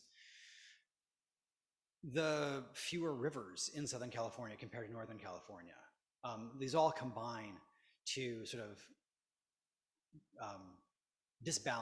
unbalance the number of projects across the geography of the state. This year, we actually specifically highlighted Southern California projects to bring attention to this and to hope to encourage more Southern California applicants. And even with that pointed highlighting, we were still only moderately successful at it. So it's definitely something that we're going to continue to work at. Yeah, I mean, bottom line, Damon, we just don't get the projects from Southern California under the Streamflow program. I mean, we get several projects that, as Aaron said, that it's really a restoration type project. It's not an actual in-stream flow dedication type or not dedication, but in-stream flow enhancement type of a project. And so we're working on, and we're meeting with more folks down there. We're holding workshops. And so we're trying to get the word out. That's great. Well, I'm down there, so let me know how I can help. And maybe that new PR person can help as well. Very much so. Excellent. Yeah, I just had a question. What was your outreach in terms of the announcement of the availability of the funding? I mean, can you just talk a little bit about that in terms of how you got the word out? Yeah, so I mean, announcements were certainly put on our website for public viewing, and announcements were also sent out through our listserv, which is a fairly extensive listserv to statewide groups sort of associated with habitat restoration and streamflow enhancement. And then some other outreach to specific groups when somebody sort of came up at a workshop or a meeting and specifically asked for more information. I think, I mean, it would be great, particularly now that the board is going out and, you know, trying to reach even new organizations or agencies or entities about these programs. It would be, you know, I think even reaching out to the board to find out what other networks are available to help, you know, get the word out into maybe new organizations in new areas, because I think it's critical that we kind of move beyond the traditional, you know, listserv and website, because those are all the folks that are already know about the wonderful work of the WCB and its programs. So, so I think that's part of how, you know, you can work with the board also just to help expand the networks, and so similar to Damon's offer, I think we can all work collectively to help to continue to expand the network of organizations and entities that know about the WCB. So, so thank you. Fantastic. One follow-up question in that space. So do you rely only on your listserv, or do you reach out to sister entities in the broad similar space, but may have a different, I don't know, clientele, if you will. So you're asking Baldwin Conservancy or others to circulate our solicitation through their networks as well. I think a couple of other networks did pick it up and distribute it. I don't think we specifically requested that to be done. Okay. We need to amplify and increase the awareness. If we only talk to the people that know of us, we're probably missing a lot of voices that might be interested. Second question, what's the rationale? I don't have an opinion. What's the rationale on sprinkling it across the calendar year rather than batching all the projects in one dedicated meeting? So a couple of reasons. One was, since the rest of WCB programs do it this way, it felt sort of consistent and fair to kind of treat our program the same way. Another reason is that as we broaden beyond Proposition 1 funding to the general fund money that we have, the general fund money doesn't impose the same annual cycle, sort of competitive annual cycle that Proposition 1 did call for. And so as we move more to that money, it seemed to also make sense to move more to the standing Proposition 1, or sorry, standing board meeting schedule. Yeah, I'd just like to add on to that too. In addition to those 2 points that Aaron mentioned, it's a workload capacity issue because we have 2 staff people that functions under the StreamFlow program. And then all of a sudden they have 40 or 50 projects, and then they're working through the year to get those projects done, but then also trying to build and develop the incoming system. And then also the second point that I want to make, it will, about your comment at the beginning of the meeting, Chuck, on the funding.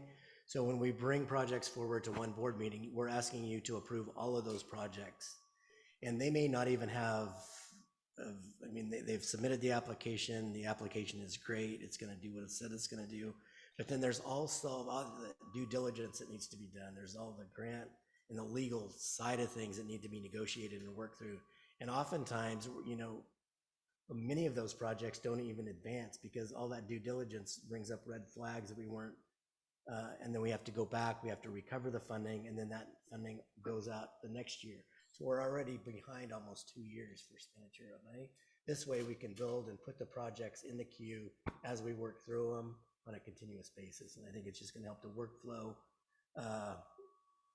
be managed a lot better and smarter. It's going to allow the expenditure of the funds quicker and more efficiently. And so I think it's just a win-win for the program and going forward. If that helps. This is Catherine, if there's an opening. Yes, please. And then I think we have Senator Pavley. Oh, Senator, do you want to go first? Go for it. I had just turned off my mic and I'm going to wait and see if you're asking one of the questions. But I think the program has changed, and I'm just, a good suggestion by Director Donnelly and Kent Bonham, using the conservancies in Southern California is helpful. But then there's no conservancies in like Ventura County, other than a small portion that overlaps right next to LA again. And there's many of those situations down there. So there's got to be some other vehicles, especially with the general fund component too. So let us know how we can collectively help from that Southern California perspective. Thank you. Thank you. We do have streams. And absolutely. More seasonally than we like. Yeah. I was thinking the Santa Clara River. I bet you're thinking the same river, friend. You know, when I first began with WCB, I know Damon and I pulled together a list of lots of different enviro and environmental justice groups that were out in the field that might be helpful. But I think the reality is that the staff is doing a lot of things and doesn't have the capacity to do the kind of outreach we'd like to see. And I think, John, now that you've got that, or you're about to get that position, there's an awful lot of opportunity for taking advantage of those lists and also doing the kind of outreach that needs to be done to let this very important but very small and not known about entity become something that people know about and know to come to for funding. I would like to suggest that once you get somebody on board, that you, I think a couple of us at least would be very happy to work with that person on as a subcommittee to talk about different kinds of outreach methods and ways that we can help. I'd certainly volunteer for it, and I'm sure there are others on the board who would volunteer. Great suggestion. Thank you, Catherine. And we just need to do it because this is a recurring conversation. So, thank you. All right, well, any other questions from board members? Any questions from the public on just the general report? Seeing none, we'll go to item number 9 now. This was a project that was moved from the consent item. So Aaron will present this project, give a quick overview of this project to the board now. Thank you. This project, the Evans Spring Analysis and Design Project, is a proposal to consider the allocation of Proposition 1 funding for a planning grant to California Trout for a project that will work toward dedicating up to 2.36 CFS, that is cubic feet per second, in stream to the Little Shasta River by engaging with a private landowner to identify opportunities to enhance in-stream flows and improve water quality in the Little Shasta River. As such, this project will develop a plan to return flows from Evans Spring back to the Little Shasta, improving important habitats for all aquatic species, but particularly anadromous fish. Further, the grantee will develop a plan to increase irrigation efficiencies on the ranch, on the Hart Ranch, allowing the cold, clean, and nutrient-rich Evans Spring water to be left in stream all the way to the mouth of the Little Shasta River. In the audience, staff recommends that the board approve the project as proposed. In the audience is Ada Fowler, who I believe is on Zoom, to answer any questions. Planning and design. Plan is a planning project. Figuring out what then potentially to do and some subsequent possibility of a proposal back to the board. Correct. Yes, this would definitely return if implementation funding was ever. So no investment in infrastructure proposed today. Correct. Okay. Apologies for jumping in on questions. And would board staff make an express like kind of notation that you will reach out to tribes and do more than just send basically a notification letter, instead have the conversation? Absolutely. Yes. Okay. Any other questions for staff or about this project? Chuck, your questions were right on target. And one of the last things I would add to is that not just reaching out specifically to the tribes, but to some of the environmental advocacy groups up there who've spoken to us. Fair enough. I'd like to just make sure everybody has a chance to put in their 2 cents before it comes back. Yep. Absolutely. Okay, so Catherine, let me just opine for a moment. Look, I've been around water in the West for too long, and I agree completely with Catherine that if board staff can facilitate a project for implementation that comes back that has broad support, it's just easier. Now, I'm not naive enough to think that in all things water, there will always be unanimous support for something, and I think the board understands that as well. But for me personally, on this item, since it is planning, in my mind, it's distinct from what might be the next agenda item, which I think is an infrastructure investment. Actually, the next one too, Chuck, is a planning. It's Okay. to finish planning and design. Okay. Well, let's take up 9. Any other questions on 9?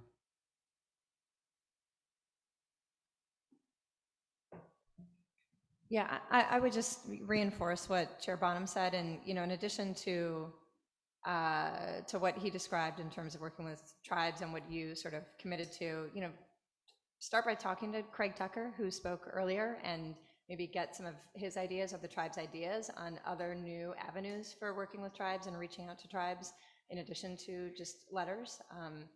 That kind of goes without saying, but I wanted to say it really explicitly in case it wasn't obvious, since we have someone who is here on behalf of the Karuk who is interested and, may have ideas. So let's hear those ideas. Absolutely. Okay, so on 9, given those verbal commitments, the discussion pulling it off consent, and that it's just planning and analysis, does anyone like to make a motion to approve? Oh, you're right. I'm John? definitely out of practice. Let's go to public comment on agenda item 9. Anyone in the room want to come up and make a comment on item 9? Okay, seeing none. And I do have one speaker card for item number 9, Alex Hart, the Hart Ranch. Zoom. Good morning, can you hear me? Yes. Hey, great. Good morning, everyone. My name's Alex Hart, and I'm here today on behalf of Hart Ranch to express my support for today's agenda item number 9, Evans Spring Analysis and Design Phase 2. The restoration of the Little Shasta Basin can only be accomplished with the partnerships between diverse stakeholders. As set forth in our Hart Ranch SHA, this project supports one of the 6 beneficial management activities outlined, furthering the agency in scientific evaluation of adding cold, nutrient-rich Evans Spring water through our 1707 permit to our current in-stream dedications from our Little Shasta River water rights. We believe projects like the Evans Spring project will continue to prove that overall restoration can be achieved through the balancing of ecological needs of all public trust resources, all wildlife species, with regenerative agricultural practices. Our approach in finding this balance includes our partnerships with public and private stakeholders and is informed by data-based scientific research, the driver behind this funding request. Evans Spring Project is a part of the 3rd phase of our ranch's overarching mission, and we believe aligns with the state's 30/30 plan's goals of environmental stewardship in the 21st century. We would like to thank the board for its continued support and partnership. We would not be where we are today without your shared vision and confidence in our long-term goal of land stewardship. Thank you. Thank you. Are there any other public comments? There is no other public speaker cards that has been submitted. Celeste, do we have any other speakers? Yes, there's Conrad Fisher. Hi, can you hear me? Yes. Yes, Conrad. This is an example of points I've been making for a long time, which is this project is based on the promise of an in-stream dedication, but we do not know if it is even possible. So this is a case where I would say we should get an idea from the water board if it would be possible. And if anyone knows, before approving this, you should know if the proposed in-stream dedication is permanent, how far down the river it goes. But like a lot of projects, the promise of a 1707 dedication should not be a reason to throw $420,000 public dollars at a project. We need to know that there actually will be a public benefit. 1707s are really hard, and we need to quit putting the cart before the horse. So I would just ask, do you know if the proposed dedication is permanent? Do you know if it is probable? And do you know how far down the Shasta River it would go? If we don't know those things, particularly how probable it is according to the water board, then we need to go back to the drawing board. That's it. Thank you. Great. Thank you, Conrad. Any other public speakers? Nick Joslin. Hi, Nick Joslin. I just want to make sure you can hear me. Yes. Yes. Thanks, Nick. Hi. So my family were neighbors to the Harts. I think they do need to be commended for their work. They've done probably more than any other family out there. I also like to thank Chuck for your comments about engagement with the tribes and other NGOs in the area. I didn't actually view this particular project We do talk with Cal Trout because I know the Little Shasta River pretty intimately. It's a tough place to get connected to the main stem of the Shasta. It's going to take a lot more than 2.5 CFS, but it's a good start. And I think there are other projects, or perhaps broadening the analysis of where else water or restoration could take place is important too, because I know with the headwaters of the Little Shasta needs to be protected. There's Forest Service grazing up there. They had at some point paid for fencing to protect it, and I don't believe they put the fencing up anymore. And so, you know, talking about water quality, temperature, I'd hope that Cal Trout's willing to analyze broadly where the other contributors will come from, because the Hearts can't do it alone, and they've been going out of their way to do really good work. But there's some other ranchers who really basically degrade the opportunity that the Hearts present with projects like these. And so it's, you know, I'm cautiously optimistic in this project moving forward. I hope they can broadly analyze the upper watershed, see if there's opportunities for fencing that the Forest Service can get involved with. Thank you. Nick, thank you for your comments. And look, just for what it's worth, again, having spent a lot of time on these issues in this space, I want to confirm something with staff. So when you take a step to do an analytical feasibility type grant like this one, will you be looking at the likelihood or the required process to indeed secure a 1707 dedication?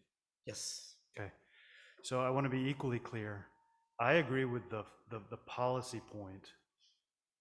The board here should be very careful in its deliberations to confirm the likelihood of the subsequent state water board ability to dedicate the stream and water inflow, right? That's the parallel water board process. And I agree it's worth keeping an eye on that. So we're not funding projects on a premise of something happening that does not happen over in a parallel regulatory proceeding. So please take a look at that type of stuff when you do a feasibility project like the one for agenda item number 9. Absolutely, yes. Okay. So with all that conversation, not seeing any other public comment, let me check and see if any other board members have a question. Can I just ask the procedural follow-up question to that? I mean, can this board claw back money in the event that the dedication doesn't happen? Let me give John a filibuster moment to reflect. I think if you're funding feasibility, what you're asking to be done is the assessment of that. So I'm not sure you could, you know, appropriately ask for that back, but I do think you potentially have a moment where we should pause before what I predict would be the bigger capital infrastructure request, because I would hate to have that outlay without the return benefit of the dedication. Yeah. Exactly. Makes sense. Yeah, Thank you. I mean, we have to, because CEQA requires us to do it that way. So we can't, that's why you've seen a lot of planning projects under Proposition 1. You're seeing a lot more planning and feasibility study and other kinds of planning type projects, because we need to do the planning and design the project and get it ready to go, and do the CEQA work necessary to support a future board investment. In some sense, it's not unlike a terrestrial project. We grant, call it infrastructure for terrestrial restoration, subject to compliance with all applicable law, and have an expectation everything else is secured as well. And, you know, maybe it's similar in theory. Yeah. So I want to thank Nick and Conrad, Mr. Fisher, I've known a while, for the input. And again, just checking one last time. Okay. On this one, I'll make the motion. We approve agenda item number 9. John? Yes. We still have 2 people that have raised their hands. Okay. Okay. Oh, 1. Please call them. Ada Fowler. Yes, thank you. Hope you can hear me. I work for CalTrout and I'm going to be the project manager on this project. And I just wanted to let you know that we already have a 1707 for this project for the Heart Flow Enhancement Project that WCB funded. We got 1707s on all of the Heart's water rights. And some of it was permanent. There's 0.5 of a permanent dedication, which is in stream now, and there's up to 1 of a permissive dedication, which is also in stream now. And the 2.36 from Evans Spring was also included in the petitions, and those have all been approved by the water board. So that is already a fact.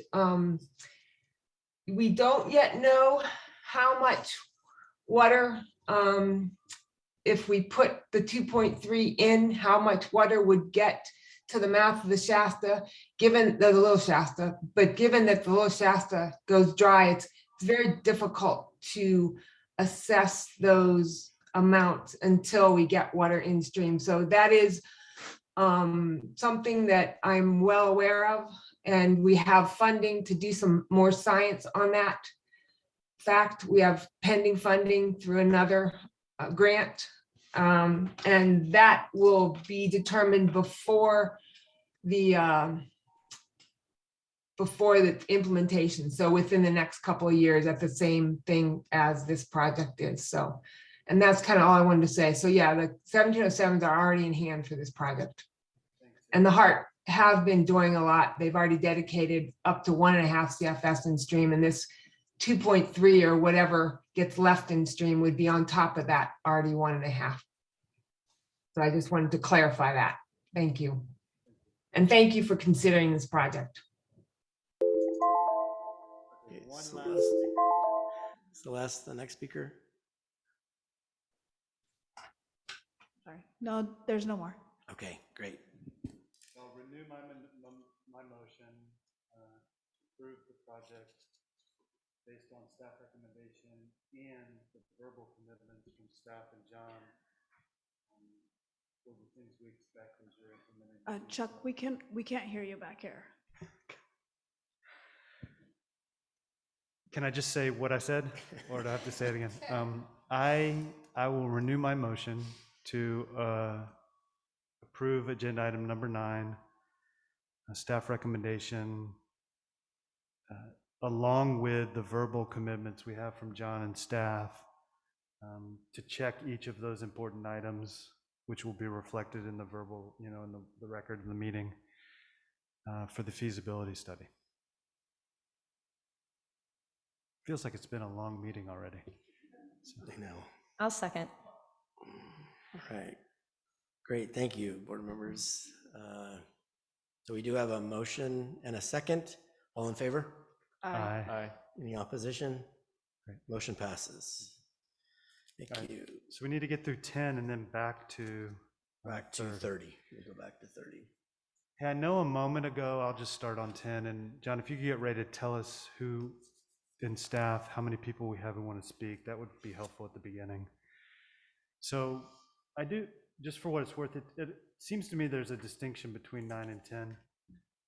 10 is existing infrastructure, and the effort is to continue a pipeline, no? Right. That is correct. We'll develop plans for continuing a pipeline. Okay. All right. So would you make a quick presentation, and then we'll open it up to questions from board members and public comment. Absolutely. This proposal is to consider the allocation of Proposition 1 funds for the planning grant to the Shasta Valley Resource Conservation District for a project to plan to convert the Hoosman Ditch to a PVC pipeline. Hoosman Ditch is currently an open earthen irrigation ditch located in Shasta Valley that extends from the end of an existing irrigation pipeline, which currently diverts water from the Shasta River and delivers water to pastures and hayfields. Next slide. This planning project will create design plans and prepare environmental documents and permits needed to extend the existing pipeline by converting this earthen ditch to a PVC pipeline. The pipeline will be approximately 13,500 feet long and will reduce the evaporation and leakage loss from the ditch, and so reduce the amount of water being diverted from the Shasta River. The resulting undiverted water will then be permanently dedicated to in-stream use in the Shasta River. Next slide, please.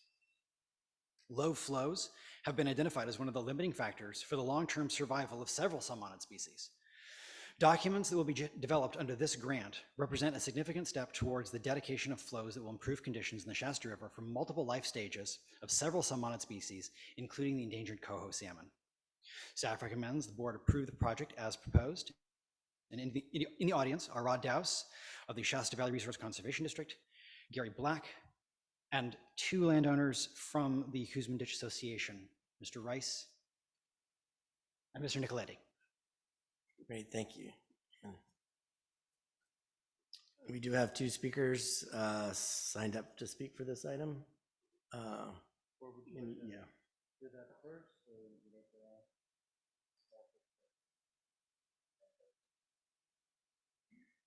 Questions? No question? Hear the speakers. Yeah. Okay, first on my list is Nick Joslin.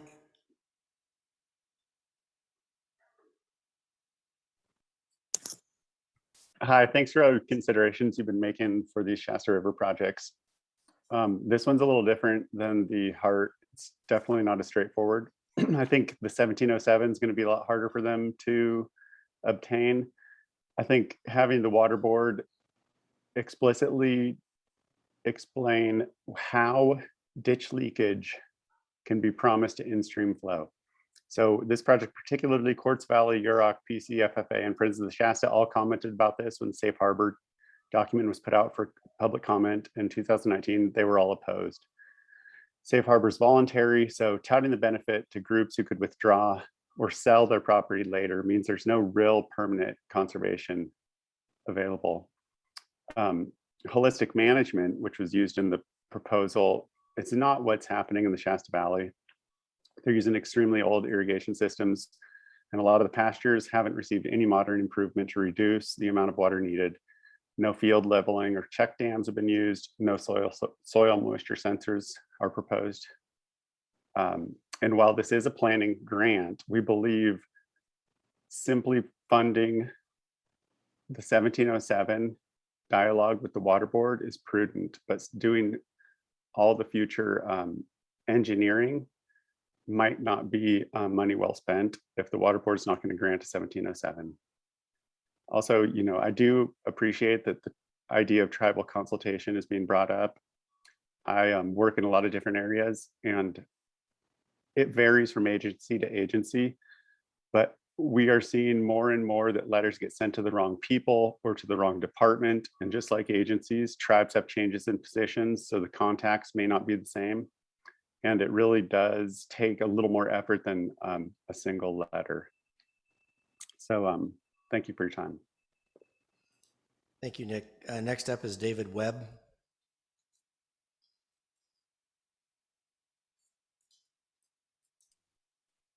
Thank you very much. Can you hear me all right? Yes. Okay. First of all, do all you board members have the assessment that we sent in some days ago that should have wound up in your packets, I believe? Is that available to people? Yes, that was provided to the board. Okay. And do you have the 5 photographs I was able to send this morning? I'm not sure that the board, we did send them and included them in there, but those came this morning about 9:30. Yes, they were definitely late. So I just need to know if they'll be able to see them as I talk about them, if I need to realize they cannot see them. Yeah, no, if they can are able, then they will. If not, just please continue. Okay, if this is another cart before the horse project, where I also agree with the MISBEC opinion that funding the investigation of the 1707 so that it can be nailed down to a true absolute value is certainly doable, needed, and will head off a lot of other projects that will be claiming the same thing if it won't fly here.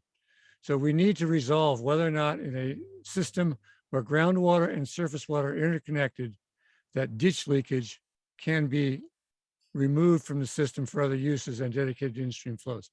So in the photographs I sent, which I was able to take yesterday, the first photograph number 1, you can see the Hoosman ditch with a row of dead tules and cattails from last year along one side. In photograph 2, we're looking uphill towards the Huseman ditch. You can see kind of a yellowish line going through the center of the photograph, which is that same row of tulies and cattails from last year. And the Huseman ditch is invisible below that. And in the center of that photograph, you can see water flowing out from the Huseman ditch and coming towards me as I take the picture. Looking in photograph number Mr. 3. Webb, can I just ask that you're past your 2 minutes now, if you could just kind of wrap up your comments? Yes, if you look at photograph number 3, you see what is a fundamental problem here.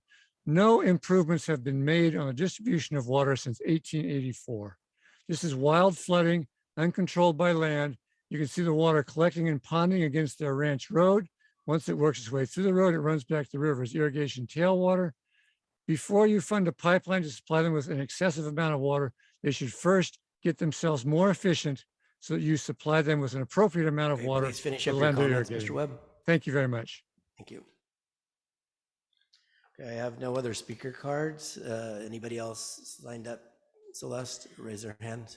Yes, I have a total of 4, 2 in person and 2 online. So I'll call the in-person ones first.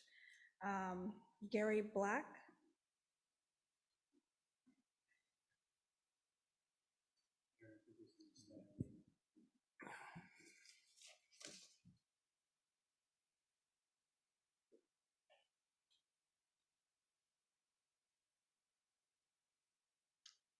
Hi, how are you? Good. Good. My name is Gary Black, and I'm a consultant and a contractor that has worked with the Shasta Valley RCD, and I've worked on projects with the Huseman Ditch and Grenada Irrigation Ditch as well, which we funded several years ago. And I would like to identify that this project has a lot of background and a lot of work with NOAA Fisheries and California Department of Fish and Game. And the landowners have worked with the agencies for over 8 years developing conservation strategies and stream flow objectives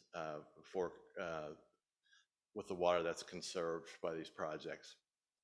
So the concept or the idea that there's not a good idea about what's going on and needs to be more investigation prior to this project moving forward is baseless in the fact that we've been working with those agencies as well as the State Water Board. The State Water Board is very active up in the Shasta right now because of the emergency order and curtailment.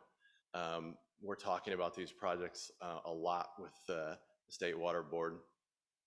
And we have a conservation strategy for the conserved water.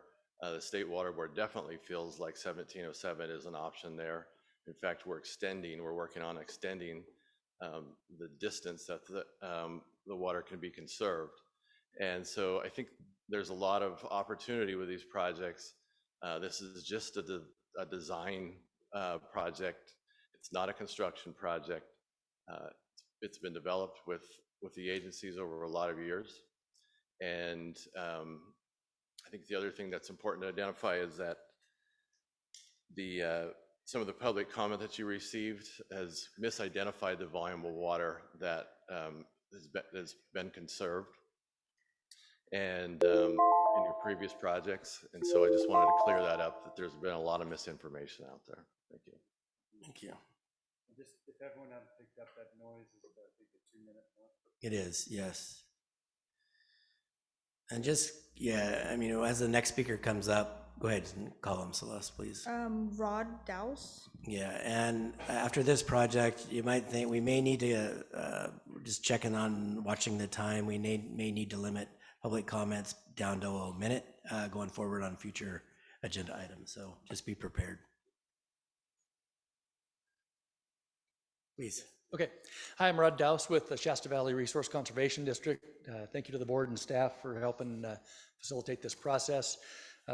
Shasta Valley RCD obviously has been heavily engaged in the region for decades as far as working between agencies, regulators, and willing landowners to create good conservation projects. As noted earlier from Gary, this project came out of about an 8-year facilitation that included a lot of on-the-ground analysis, as well as going out in the field, looking at what needs were for species, and trying to figure out how we can improve and increase in-stream flows, particularly for coho salmon, as well as Chinook and the other species that would benefit from that. I would note in this planning project, the other thing that hadn't been brought up as of yet is we are going to, through this project, we're currently working with NRCS to extend funding, as well as looking at alternatives analysis to figure out if the best place to utilize water for diversion is higher up on the project, lower on the project, if it ends up being maintained as one flow, as a split flow.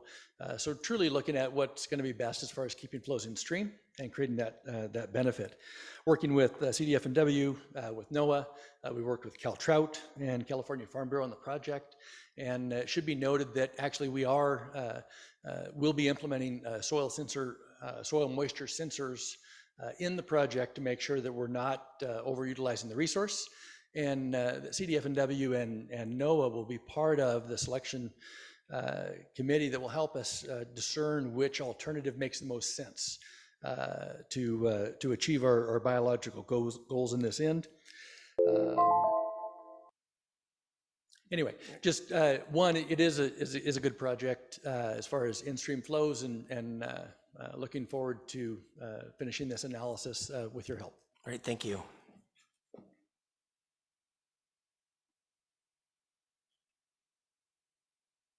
Okay, that's. I think we have two now on Zoom. So there's Conrad Fisher. Conrad's already, oh no, I'm sorry. Yeah, he spoke for the previous one. Can you hear me? Yes. Yes. Hi, thank you. This project is another example of where the proper independent water accounting has not yet been done. I would encourage the board not to just accept the paper water right or an assertion by the proponents of how much water has been diverted. I would investigate where the conveyance loss will go. Currently, it's going to the ground. If you pipe it, it won't. And then the point of use. Water rights, as you know, are limited to that which has been beneficially used. So instead of starting at what the paper water right says, we should start at what is actually beneficially needed. And I think if you were to do a proper water accounting, you would find that this will not reduce consumptive use as is needed by a riparian water right, and the proponent is suggesting to dedicate conveyance loss. And we truly don't know historically how much has been diverted. If we do, then I'd love to hear that. But again, we need to do the accounting first. We should invest in a water accounting, not planning for more pipelines. Water accounting first. Find out first if the public can benefit before the public invests in planning for more pipelines. Thank you. Thank you, Conrad. And One more, and I apologize ahead of time if I mispronounce the name. Azil Donna? Hi there. This is Asil Donna from NOAA Fisheries.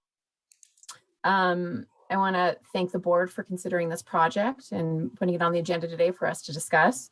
I'm here representing NOAA. We were involved in the Shasta Safe Harbor, obviously, with CDFW, and the the Huseman project was a project identified through the Shasta Safe Harbor Agreement. We worked cooperatively with the landowners on what was identified in their site plans. And this project is, what the proposal is here is to move that project forward. We're in support of the project moving forward as a planning project, to look at alternatives, to look at crop usage with the use of soil moisture sensors. And we plan to work with the landowners and the Shasta Valley RCD to review and ensure that the conservation strategy of whatever comes out of this planning project is most protective of the coho species, and as well as enhanced flows with the final design project. So I just wanted to again echo support on the project. We did give you a letter of support for the project, and we want to see this moving forward through this planning process. Thank you.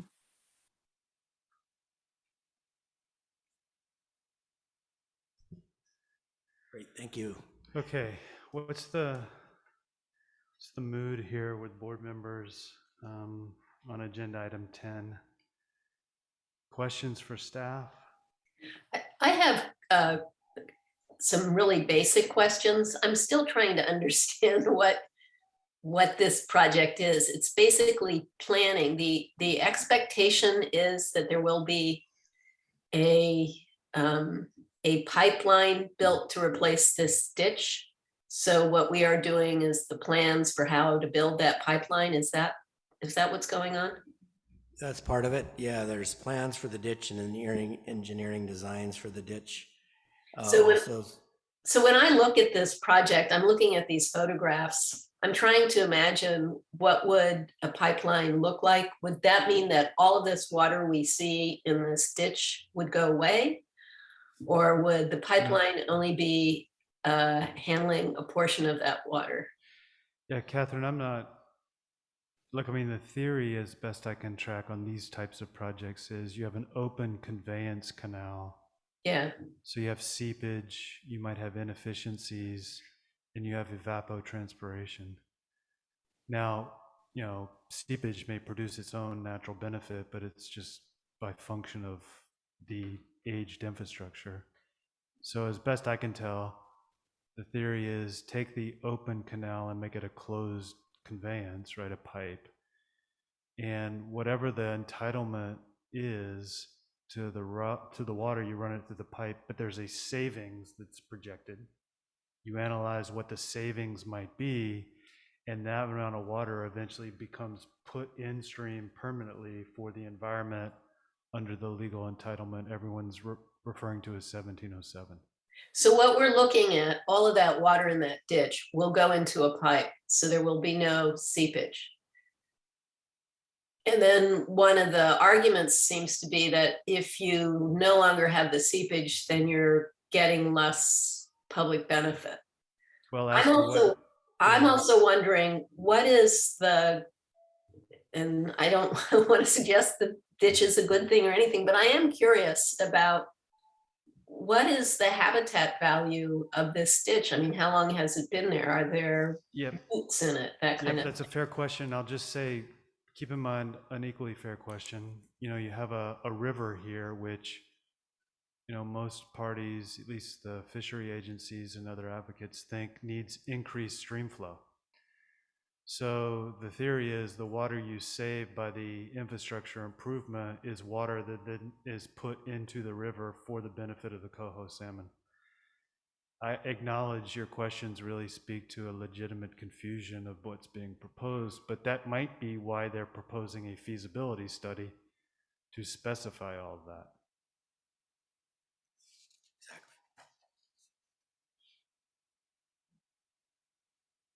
So let me start it up. So Catherine has a series, I think, really legit questions.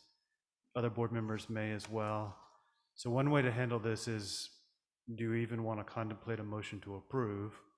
Someone's more than entitled to say, no, thank you.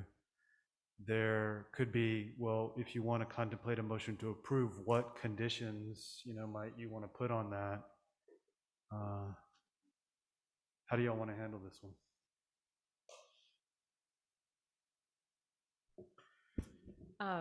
Mr. Chair, I just feel like for me, in order to take a vote, I just feel like I would need another briefing. So if there is a motion moving forward, I'm going to abstain from voting.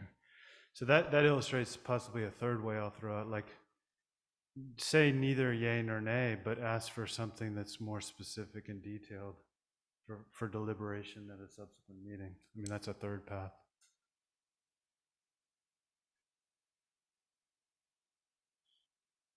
I mean, I think, you know, I just would like to better understand why this project and what this project and that sort of thing. I just, I'm with you, Alina. I don't feel prepared to vote on this. Well, I'm not voting today anyway, but just generally it doesn't feel cooked.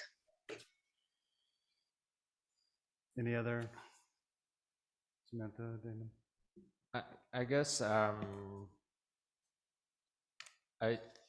just want to understand why was this project on consent then, and why are we now, why have all the questions come up?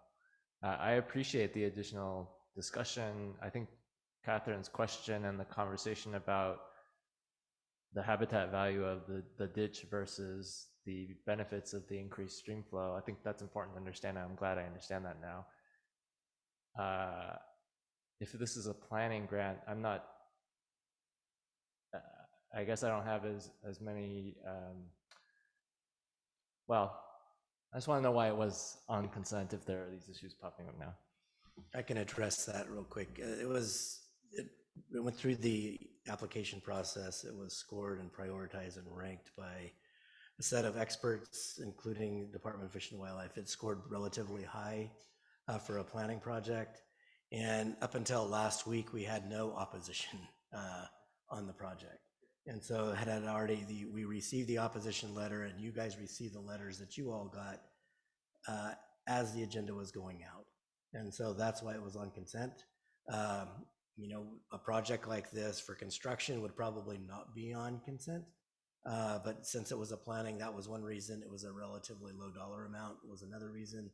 And then we just didn't hear the opposition. We understand the concerns up in the area, but you know, because this is a planning project, it's also we'll continue to do studies for 1707 and that kind of stuff. You know, it's going to inform work in there, so up there in that area. So we just felt it's appropriate to put on consent, and that's why we brought it forward at this time. Okay, so I guess for a planning grant and a project that's a relatively smaller amount of money, is this going to set the project back to defer till the next meeting? I know folks have questions, but it is a smaller amount of money and it's a planning grant, it's not implementation. So I guess what's your recommendation, John? You know, what I would recommend is that we just take your note, make note of your comments and questions today. We postpone this until August and bring it back then. Yeah, that makes sense to me. And, you know, it's my first meeting, so I'm still wrapping my head around how things work here. So my sense is just to clarify, we haven't heard about this project before. This is the first time we're talking about it. Do I have that right? No, this is actually phase 3 of the Huseman Ditch project. There's been other projects that built the pipeline up to the diversion point, the stopping point today. Okay. There's been earlier planning and feasibility for the pipeline below. There's been sequel work. There's been 1707 work that's been done. This is just extending that length and area and location of the pipeline to continue that work moving forward. Gotcha. And because when I read about the costs associated with the funding, although it is a small amount of money relatively, and it's a planning grant, I don't see that it also includes this feasibility analysis. So maybe that has been done in the past, but because it does sort of commit resources, right? It doesn't feel like it's a feasibility analysis where we do this part and then we find out, is this, does this have legs or not, right? It kind of reads like we hire the engineer, or not we, that the engineer gets hired, the contracts, subcontracts get established. It sort of feels like it would commit this project to moving forward if we were to fund it today. So for that reason, I think it also makes sense to take a beat and come back next time. Okay. Can everybody live with our approach being, neither a yay or a nay, but we just need to understand and come back in August? Yeah. Do we need a motion for that? I believe you do. Okay. Yeah, motion to postpone. The motion would be to postpone this project to a future meeting, subject to staff getting the information and answering the questions that the board brought up during this meeting. Okay, I'll make that motion. All in favor? Aye. Aye. Anyone opposed? Okay. Great, thank you. All right, let's get rolling along. And just for the next presenter, we may have a particular leader in the legislature come over for one of the agenda items, in which case we'll be moving a number up to accommodate her floor schedule. So meanwhile, Project 30. Okay, Project 30, the Navarro River Stream Flow Enhancement Implementation Project. Aaron will also present this project. Aaron. Whoa. Oh yeah, you're right. Okay, got my numbers wrong. All right, so this project is located on the North Fork Navarro River near the confluence with Flynn Creek. Next slide. This proposal is to consider the allocation of Proposition 1 funds for an implementation grant to the Mendocino County Resource Conservation District for a project to reduce water diversion from Navarro River and improve groundwater recharge. Next slide. This project has two main components. One is to install a rainwater catchment and storage tank system at Camp Navarro. The second is to implement a groundwater infiltration project on Flynn Creek. Next slide. The rainwater catchment system will be built on the 6,000 square foot roof of Camp Navarro Lodge, seen here, and will include storage tanks similar to the example tanks pictured, with a capacity to hold 120,000 gallons of rainwater. This stored water will be used to reduce water demand on the North Fork Navarro River during the low flow summer seasons. Next slide. The Flynn Creek groundwater infiltration project will install large woody debris in the severely incised channel of Flynn Creek on a property owned by the Mendocino Redwood Company. This debris will slow the water movement and so reduce erosion, reconnect the channel with its floodplain, and allow water to infiltrate down into the groundwater. Staff recommends that the board approve this project as proposed. In the audience, again on Zoom, is Linda McElway from the Mendocino County Resource Conservation District to answer questions. Great, thank you, Aaron. Any board member questions? All right, any members of the public wishing to speak? Celeste, do we have any? I don't see any hands. I just saw a hand pop up in Zoom. Oh, never mind, they went down. All right. Great, seeing no questions. Anyone like to make a motion to approve as staff recommends?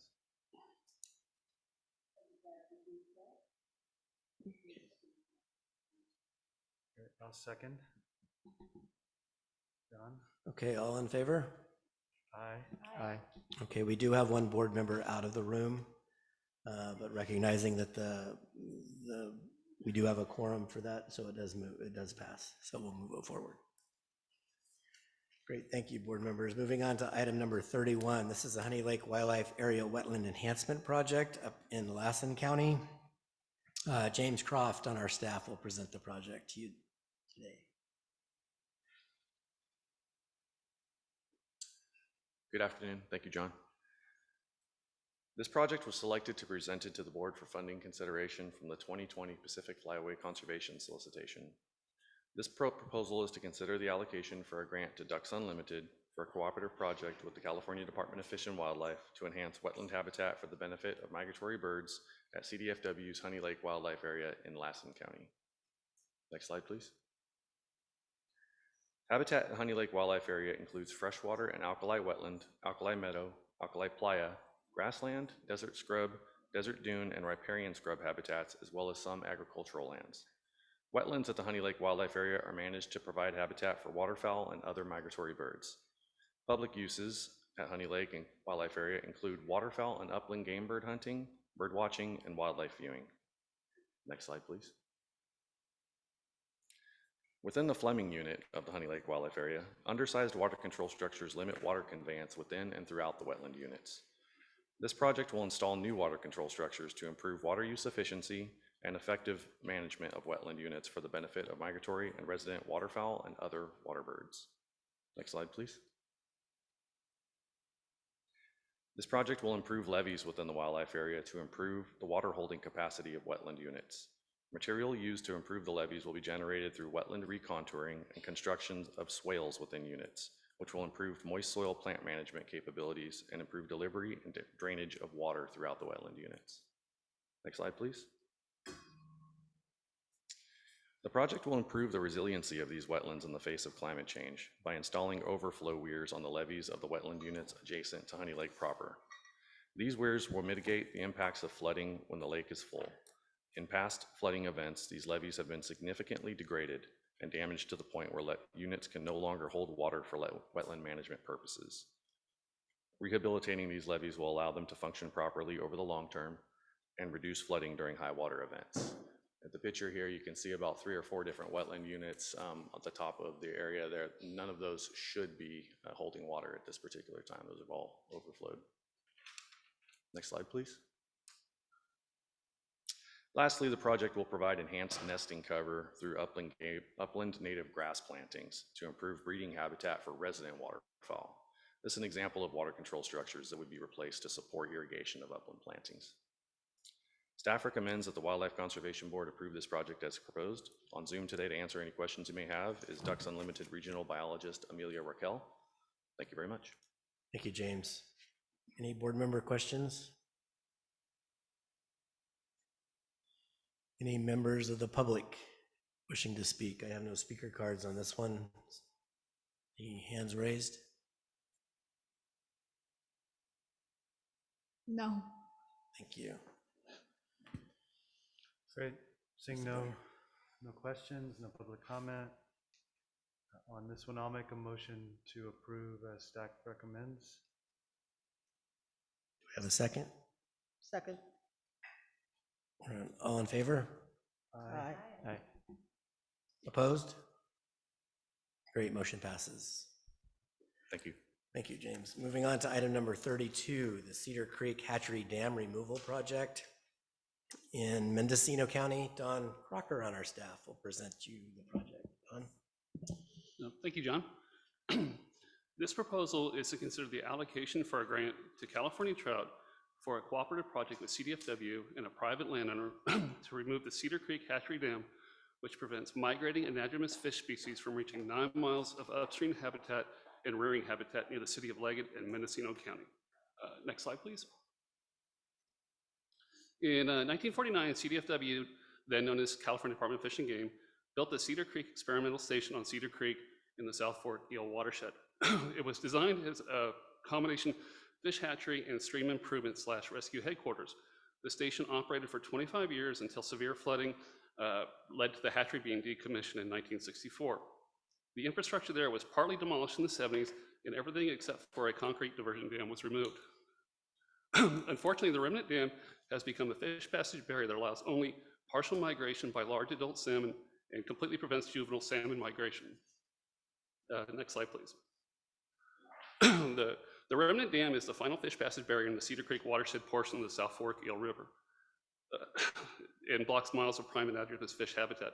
Removal of this barrier would benefit 3 salmon populations: the California coastal Chinook, the Southern Oregon and Northern California coho salmon, and Northern California steelhead.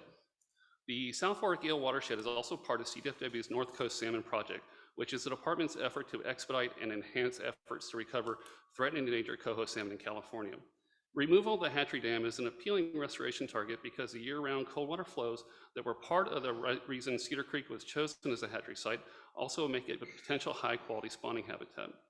This potential led to the site being listed on CDFW's Fish Passage Barrier Priority List, indicating it is one of the top priority barriers in the state of California. The good news is CDFW's Fisheries Restoration Grant Program has already begun directing funds toward this barrier by funding the planning process the project currently under consideration will use. Next slide, please. And this is a picture of the concrete diversion dam. It's not much to look at, but you can see the drop over the dam is about 4 feet during normal flow conditions. And while there is limited evidence that a small number of adult salmonids have been able to migrate upstream, the drop distance is enough to exclude most adult fish and completely exclude juveniles. Next slide, please. Here's the profile of the diversion dam. The steep drop in relative elevation caused by the structure can be clearly seen. And the diagram also shows that the scour pool that formed below the dam and that will continue to lower the downstream stream bed and further impair fish passage. Next slide, please. The project up for consideration will remove this barrier by demolishing what is left of the diversion dam. When that is done, the stream channel will be regraded to restore it to a state that resembles its historical condition. In-stream habitat will be further enhanced through the installation of large woody debris, and there will be some limited restoration of riparian habitat within the project site. The goal of the project is to restore the area to a condition that resembles the relatively untouched ecosystem of the upstream of the barrier, which can be seen in the pictures on the right. Next slide, please. When the project is complete, coho salmon will have access to an additional 1.6 miles of high-quality spawning habitat. Chinook salmon will get almost 4 additional miles, and steelhead will benefit the most by gaining access to over 9 miles of historical spawning habitat that was made inaccessible by the diversion dam. Additional benefits will come from providing access to the cool, clear waters of Cedar Creek that flow year-round and will now be able to serve as a refuge in times of drought, when other tributaries to the South Fork Eel River can suffer from severely restricted flows and water temperature increases that are unhealthy for salmonids. This capacity will become even more critical if climate change predictions for the region come to fruition. The project will also reduce habitat fragmentation by restoring fish passage between high-quality habitat channels, which will allow for gene flow between breeding populations within target coho salmon watersheds. There will also be benefits to other species that rely on migration within the region's streams and rivers, the most notable being the Pacific lamprey, which is a California state species of special concern. Therefore, staff recommend that the Wildlife Conservation Board adopt the written findings and approve this project as proposed. In the audience is Gaby Raw from California Trout. Thank you. Great, thank you, Don. Any board member questions?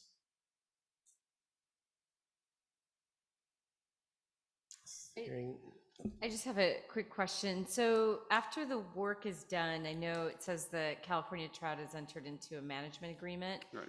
Because it is a private ownership, is there an agreement with the owner to or any kind of easement? There is a how long-term. does that work? Yeah, there's a long-term access agreement. This is actually a project, since we're removing something, there's very little maintenance involved with it. So we're taking the barrier out. It's not going to spontaneously regrow.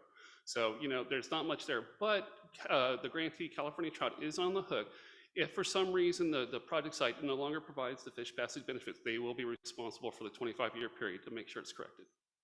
And they do enter into an access agreement with They do have an access agreement with all, yeah. Okay, Yeah. great, thank you.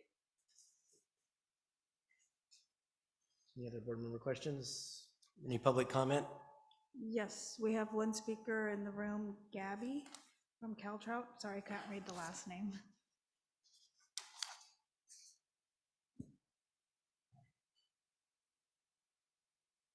Thanks. Gaby Roth from California Trout. This, if you ever, Cedar Creek, if you look at it on Google Earth, is a little red square in a green forest. And because of its unusual geology, it actually holds water, releases it slowly through the summer months when flows are low and hot. So it's actually a really important tributary to the South Fork eel that way. I just actually want to, more than just this project, I know we're involved in 4 or 5 projects on the docket today. I just want to acknowledge all of you and this amazing opportunity in front of us to do work on a landscape scale and actually make a difference, start seeing population recovery. So thank you. I know it's hard work. I know we've all, it's times 10 with the money in front of us, but really appreciate it and look forward to making the difference that we all can now. Yep. Thank you. All right. Any other public comments? No. All right. Great. Pleasure. No other public comments, no board questions. I have one quick question. When you're saying public access to high quality spawning habitat, who gets that access? Well, it's a The fish. It's There for is the no fish. there is no public access with this project. It is on private property. I get it. I get it. Okay, thank you. Thanks.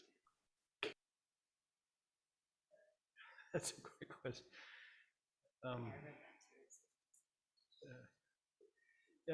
Just total editorial, realizing John's gonna be short on time. So Senator Pavley, you and I recently, a month ago, had a chance to celebrate the Wallace Annenberg Liberty Canyon project with John and many others. And for me, as a also really interested in salmon work, these barrier removals are the functionally equivalent kind of corridor projects for salmon, right? Because what you're doing is creating the migration corridor by removing the barrier. Anyone feel inclined to make the motion on this one? I'll make a motion to approve the item as proposed. I'll second. I'll make the second. All right. All in favor? Aye. Aye. Okay, I would, for the record, the motion does pass, but Board Member Murray has stepped out of the room, so her vote will not be registered. So it is a four votes, so we're good. So moving on to item number 33, the Marshall Ranch Flow Enhancement Project. Alyssa Purcell on our staff will present you the project. Alyssa? Thanks, John. This project is to consider the allocation for a grant to Salmonid Restoration Federation to construct 10 million gallons of off-channel water storage for the purposes of enhancing summer flows in Redwood Creek, a tributary to the South Fork Eel River. Next slide, please. Aquatic habitat in Redwood Creek is impaired due to low dry season flows, high water temperatures, excessive fine sediment, and lack of habitat complexity. These existing conditions impact threatened species, including coho salmon and steelhead. 2021 was the driest year on record for Redwood Creek, causing juvenile coho to be stranded. Despite its dire condition, Redwood Creek is considered a high-value stream for salmonid recovery. Next slide, please. SRF has been monitoring dry season flows in the Redwood Creek watershed for the past 9 years, and the Marshall Ranch was selected as the most suitable site for a large streamflow enhancement project. It is the largest privately owned parcel in the watershed and contains some of the most gentle and stable topography. And additionally, the landowners are strongly supportive of the project, and the ranch is already protected under a conservation easement, which is held by the California Rangeland Trust. Next slide. The Marshall Ranch Flow Enhancement Project addresses the key limiting factor of low dry season flows by capturing winter runoff during the wet season and strategically releasing the stored water to enhance flows in a critical reach of Redwood Creek during the dry season. A total 10 million gallons of water storage is proposed in 2 ponds and 5 tanks, designed to fill both with rainwater and with surface water diverted from 2 Redwood Creek tributaries. Cool water will be released from the bottom of the ponds into the creek, providing 30 gallons per minute of enhanced flow to improve habitat for coho salmon and steelhead. Other project elements include in-stream habitat structures, bank stabilization and erosion control, cattle exclusion fencing for the ponds, and a solar energy system to support long-term operation. Next slide. Staff recommends the WCB adopt the written findings and approve this project as proposed. And here today to represent the project, we have Dana Stolzman, Executive Director of SRF, Attorney Tom Hicks, Elizabeth Marshall Maybe, who's the owner of the Marshall Ranch, and David Sanchez, who's the Marshall Ranch manager. Thank you, Alyssa. Right, any board member questions? Yeah, Keith? Thank you. Just curious, are there any changes required to the water right in order to change the seasonality and how the diversions will be managed? Yes, there is an appropriative water right that's in process through, we funded a planning grant earlier on for this project, and that permit is forthcoming from the water board. I think some of the project proponents will speak and they can probably give you more detail on where that's at. Any other board member questions? Any members of the public wishing to speak? We do have one speaker card that was submitted. Pastor David Sanchez.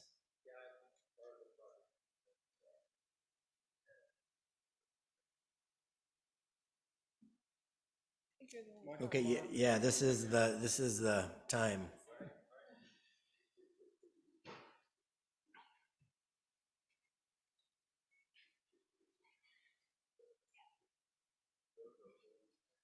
So I'm David Sanchez. This is Elizabeth Marshall, owner of the Marshall Ranch. And the Marshall Ranch, as well as the South Fork Eel River, can you, okay. Yeah, you gotta pull that mic right towards you. The Marshall Ranch, as well as the project, and most of the South Fork Eel River are in Wailaki ancestral territory from the Wailaki tribe. Elizabeth's ancestors, her Wailaki ancestors, her family, current family, are living on their land, their ancestral land, and have from time immemorial. It's a beautiful work that is being proposed. Our fisheries, our sustenance, our ancestral lands have been impaired, our watersheds have been impaired, our forest lands have been impaired, and having the opportunity to protect in conservation easement, and then also to come alongside of the state of California after our tribal people have suffered tremendously, particularly from the mid 1800s, and the effect of that on our lands. To have the state of California come and generously support our efforts to protect and to conserve and to enhance these ancestral lands is significant to us. It's a tremendous good faith gesture on the part of the state, and we're grateful. Somerville Creek, we have pictures of our ancestors with fish on our land. We can no longer fish on our land. There's no sustenance on our land. So our ancestral land is essentially fallow in the sense of being able to provide for our people. We can't do that. But we are interested in being good stewards of the land and cooperating and partnering with the state and all good faith partners in providing a legacy for the future generations to come. Great. Thank you. I know that means a lot to each of the board members, and we appreciate you taking the time to let us know. Any questions from board members? It's a great project. We have another speaker, Okay. 2 more. So one in person. Dana, come on up Dana. if you want to say something. I just wanted to give a sincere thank you to the Wildlife Conservation Board, Director Donnelly, Director Bonham, Melissa, and particularly the Marshall Ranch. This has been a long process getting here. We've been studying low flows in Redwood Creek since 2013. And I've got to say, it's been a depressing job, but we know that it's such an important tributary, and the South Fork eel is so critical for coho salmon recovery. So I just feel really blessed that we have great partners, and I hope this project is approved. Thank you. Thank you. And then I do have one more from online, Paul Mason. Paul, are you out there? I am. Hey, thank you for the opportunity to just make a brief comment. Paul Mason. I used to live in Redwood Creek, just right across from the Marshall Ranch, and wanted to express my support for the project and my appreciation for the Marshall family and the Salmon Restoration Federation for working, for so many years to really document the problem and figure out really meaningful solutions to try and get more water back in the creek, which has really been impacted over the last 100 years. So just much appreciation for the proponents and for the board. Thank you. Great. Thank you, Paul. Right. Would any board member like to make the motion on this one? I'll move to approve. All in favor? Aye. Aye. Any opposition? Great. Motion passes. Right. I think now is when we're going to do the agenda juggle. Yeah, we're going to do the agenda juggle. We're going to go to item 42 now, the Ginga Banning Ranch project in the agenda. This is, again, item number 42. And in essence, we usually wait for public comment or public comments after, but recognizing Assemblymember Petrie Norris is here and would you like to say any words before we hear the project? I know you're under a really tight timeline and deadline to get back to the Capitol, so please, if the board is okay with that, I would like to ask for you to say. Thank you. I really appreciate that.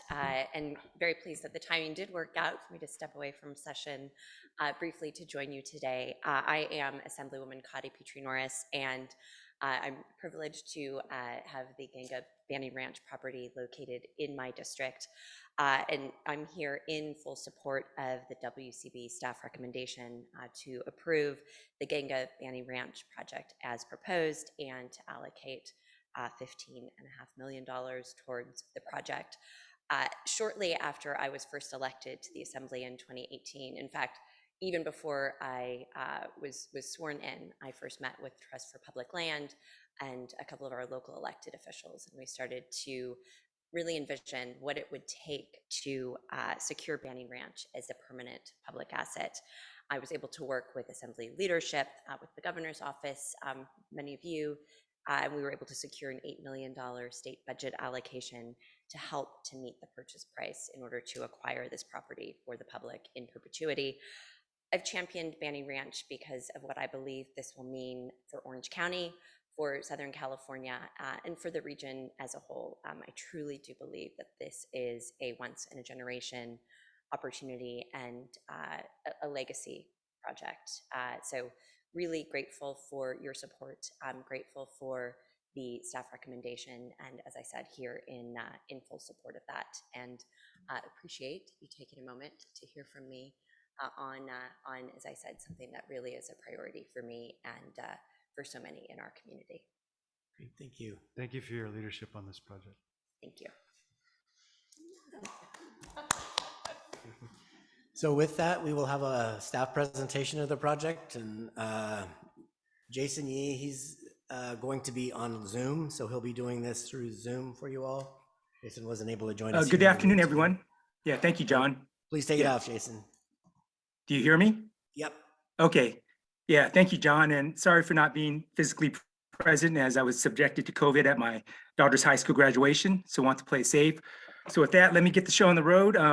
This proposed grant will support the Trust for Public Land with the acquisition of 385 acres of an overall 401 acre property known as Ganga Banning Ranch, identified as one of the largest parcels of undeveloped and unprotected coastal properties in Southern California.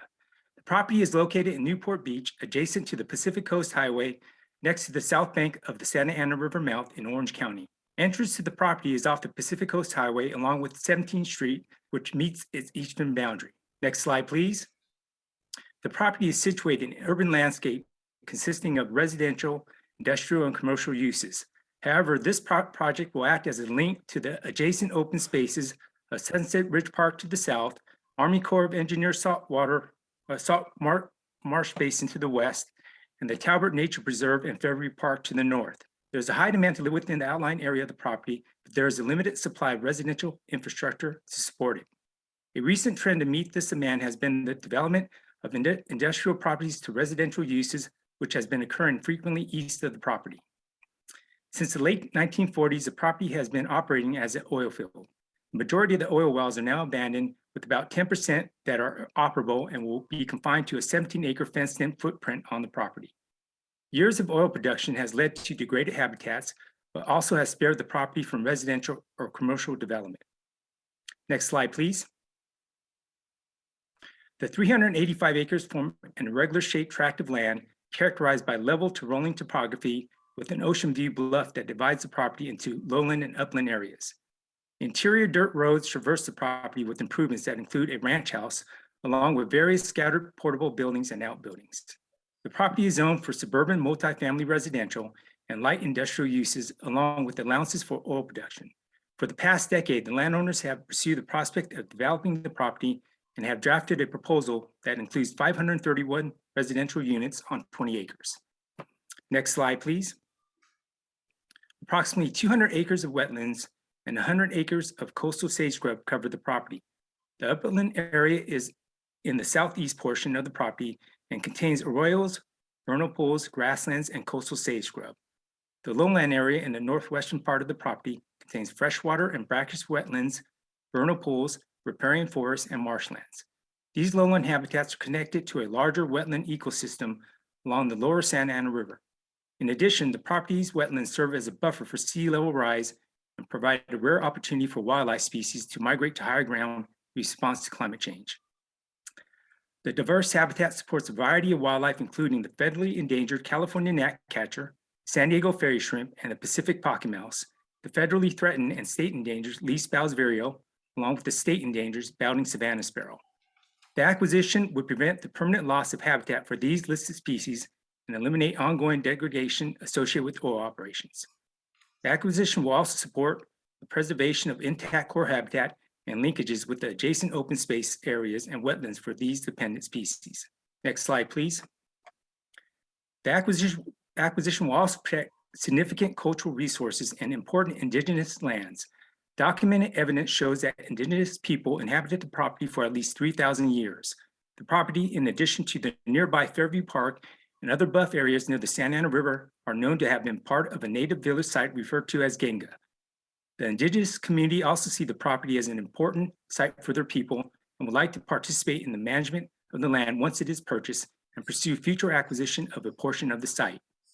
The Trust for Public Land and the state partners will work with the tribal community to create a tribal access and engagement plan that will ensure equal representation with any future decisions related to the use and management of the property. The acquisition of the property will enable California Native American people and the tribes to access and use the property for traditional cultural purposes. Next slide, please. At the time of escrow, TPL will use the grant funds to purchase 385 acres, which will then be directly transferred from the landowner to the Mountains Recreation and Conservation Authority. MRCA is a joint powers authority and has many years of experience in managing multiple conservation properties in Southern California. The acquisition will provide an opportunity for MRCA to protect, restore, and preserve open space and cultural resource values, along with providing use opportunities in the form of cultural events, camping, hiking, biking, and wildlife viewing. Even though the property itself is not within a disadvantaged community, it is located within a mile of severely disadvantaged communities, and upon completion of public use plan will benefit the surrounding neighborhood. Next slide, please. Due to the historical uses of oil field, a phase 1 environmental site assessment uncovered known hazardous materials on the property. Following the close of escrow, the seller is required to remediate the property to the standards outlined in a remediation action plan addendum, which will be approved by the Santa Ana Regional Water Quality Control Board prior to the close of escrow. Remediation of the acquisition lands is expected to take 18 to 24 months after the close of escrow, with the oversight of regulatory compliance enforced upon the sellers by the California Geologic and Energy Management Division and the Santa Ana Regional Water Quality Control Board. Upon completion of the cleanup, the sellers will deliver to MRCA a certificate of no further action issued by the Water Board, recognizing the property has been remediated pursuant to the terms of the plan. The Department of General Services approved fair market value is $101 million. The landowner is providing a discount sale of $97 million. As per WCB policy with a major acquisition, an independent appraisal review has been processed and posted on the WCB website 30 days prior to this board meeting. Currently, project partners are working with United States Fish and Wildlife Service staff on securing potential federal funding. WCB's contribution could be reduced by up to $5.5 million pending final U.S. Fish and Wildlife decision. Staff recommends that the board approve this project as proposed. In the audience are Dave Sutton, California Land Conservation Director, the Trust for Public Land, Paula Peroni, Project Manager, the Trust for Public Land, and Elena Egger, Coastal Project Special Counsel, Mountains Recreation and Conservation Authority. If you have any questions, we'll be happy to answer them. Thank you, Jason. All right, any board member comments or questions? Yeah, go ahead. I think just one comment, just in the board letter and also in the presentation, it did say that once the acquisition was completed, that there would be, that the local tribes would, I guess, engage in some kind of a joint management plan or at least some level of access and management of the ranch. So just, I guess, wanting to confirm that that in fact will be part of the expectation with this grant. Yes. Okay. Yeah. All right. Thank It's you. also the case that a sister funding agency, the Coastal Conservancy, is kind of directly funding into the collaboration with tribes for the co-management planning and discussion. And it's a large grant for the WCB, but I'd also encourage you to look at the funding distribution. It's just a large project. Right. Any other board member comments? Damon? Just a quick process question, I guess. I absolutely support this project, but in my role at NRDC, we were involved and was also pushing for an outcome like this. I just don't want to jeopardize the vote or anything, so I might abstain, but. Thank you for raising. That's fine. Okay. Okay. Appreciate that. All right. Any public comments? Any Zoom hands? Any Zoom hands? Yes, we have two Zoom hands. One's a number, but I'm going to call Gabriela Lasos. Hello, can you guys hear me? If you could speak up just a little bit. Okay. Can you guys hear me? Yes. Okay. So miha nehingam netwani ne Gabriela Lasos tongvet neha. So hello relatives, my name is Gabriela Lasos and I'm Gabrielino Tongva, which is one of the tribes that who have ancestral homelands on what is now known as Banning Ranch. And I'm here today representing Sacred Places Institute for Indigenous Peoples. We wanted to voice our support for the acquisition of the traditional village of Ganga, now known as the Banning Ranch property, for the purposes of protecting this site in perpetuity, so long as the tribes whose ancestral homelands the site is on, i.e. the Tongva and Ahashimon, have equal representation on any and all decision-making bodies for the land. In addition, we support the acquisition of the land so long as tribal rights to access and use these tribal lands for cultural purposes are also protected in perpetuity, and also not limiting tribal involvement to just traditional cultural use. Tribal governments need assurances that tribal concerns are being documented and co-management proposals are being taken seriously by the entities who will be acquiring the land. We seek assistance from you as a major funder to make sure that MRCA will support tribal co-management in light of what Coastal Conservancy staff stated about them being against full-on co-management during the funding meeting, being a funding requirement during the Coastal Conservancy board meeting on May 5th. The statement is documented at the 2-hour and 55-minute mark of the recording of the meeting. We want to acknowledge and uplift our appreciation for the fact that the Wildlife Conservation Board has heard us in terms of our request to name the site by its tribal name in all instances, something that other funders have consistently failed to do. Thank you so much for your time, everyone. Great, thank you for the comments, Gabriela. Next up, Celeste. There's no name to this, Okay. and I know that we had a speaker request from Terry Welsh. We're allowing someone to be unmuted, so if you have your hand raised on the Zoom, can you start going with your comment? Hello, this is Terry Welsh. Can you hear me? Yes, and please remember Great. 2 minutes or less. Thank you. Absolutely. My name is Terry Welsh. I'm president of the Banning Ranch Conservancy, and it's a real honor to speak before the California Wildlife Conservation. For the last 23 years, we've met monthly to discuss, research, strategize, and organize for the preservation of Banning Ranch. We've partnered with local tribes and a wide range of groups and individuals to challenge the proposed development of the site. We took our case all the way to state Supreme Court and won. And through dedication, perseverance, and tenacity, we're at the verge of preserving this important site. And it's hard to imagine that this moment has arrived. You know, as president, I've had a unique perspective, a front row seat, if you will, to watch this effort grow through the years. And I can tell you that I'm amazed at the number of people who care about Banning Ranch and blown away by their passion and humbled by all the work they've done. It's truly impressive. Now, I've been at this a long time. When I first started on Banning Ranch, Bill Clinton was president, and I was not yet a father. Well, this last Saturday, my daughter graduated from college, which leads me to my final point, that this is going to be a multi-generational effort with much work to be done by generations yet to come. And to ready ourselves, the Banning Ranch Conservancy has hired a community engagement coordinator to help us through this next phase of Banning Ranch. But if this current assemblage of or coalition of groups and individuals is any indication, I have nothing but confidence for the future. This is a coalition that is deep and wide, and it is a coalition that can move a mountain, and it is a coalition that is determined to see that Banning Ranch is one of the all-time great success stories in Southern California parks. I ask that you approve the grant to the Trust for Public Land and save Banning Ranch. Thank you. Great, thank you, Terry. Any more, Celeste? All right, any last minute board member comments or questions? I would just say it sounds like a phenomenal project, you know, one of the largest undeveloped parcels in Southern California. And my understanding is that it does have a little bit of everything. You know, it's enhances access, it's net value ecologically, doing something new with a oil field also feels good. So just really, really impressive effort. Really appreciated the comments from Terry about just giving a sense of the time horizon that this has been underway. That's really important and helpful for me to understand. This has just been such a long process. So I just want to thank all the folks who have been at the forefront of this. And you know, I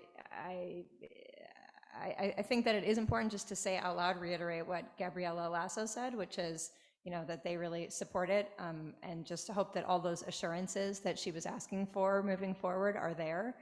So I wanted to just sort of say that for the record too, that those assurances in terms of working together as equals with local tribes, that really needs to be a part of the future as well. So other than that, just so much gratitude and appreciation for all those who have led the way on this. Thank you. All right, does somebody want to make a motion? I'll make the motion. I'll give it a second. Great.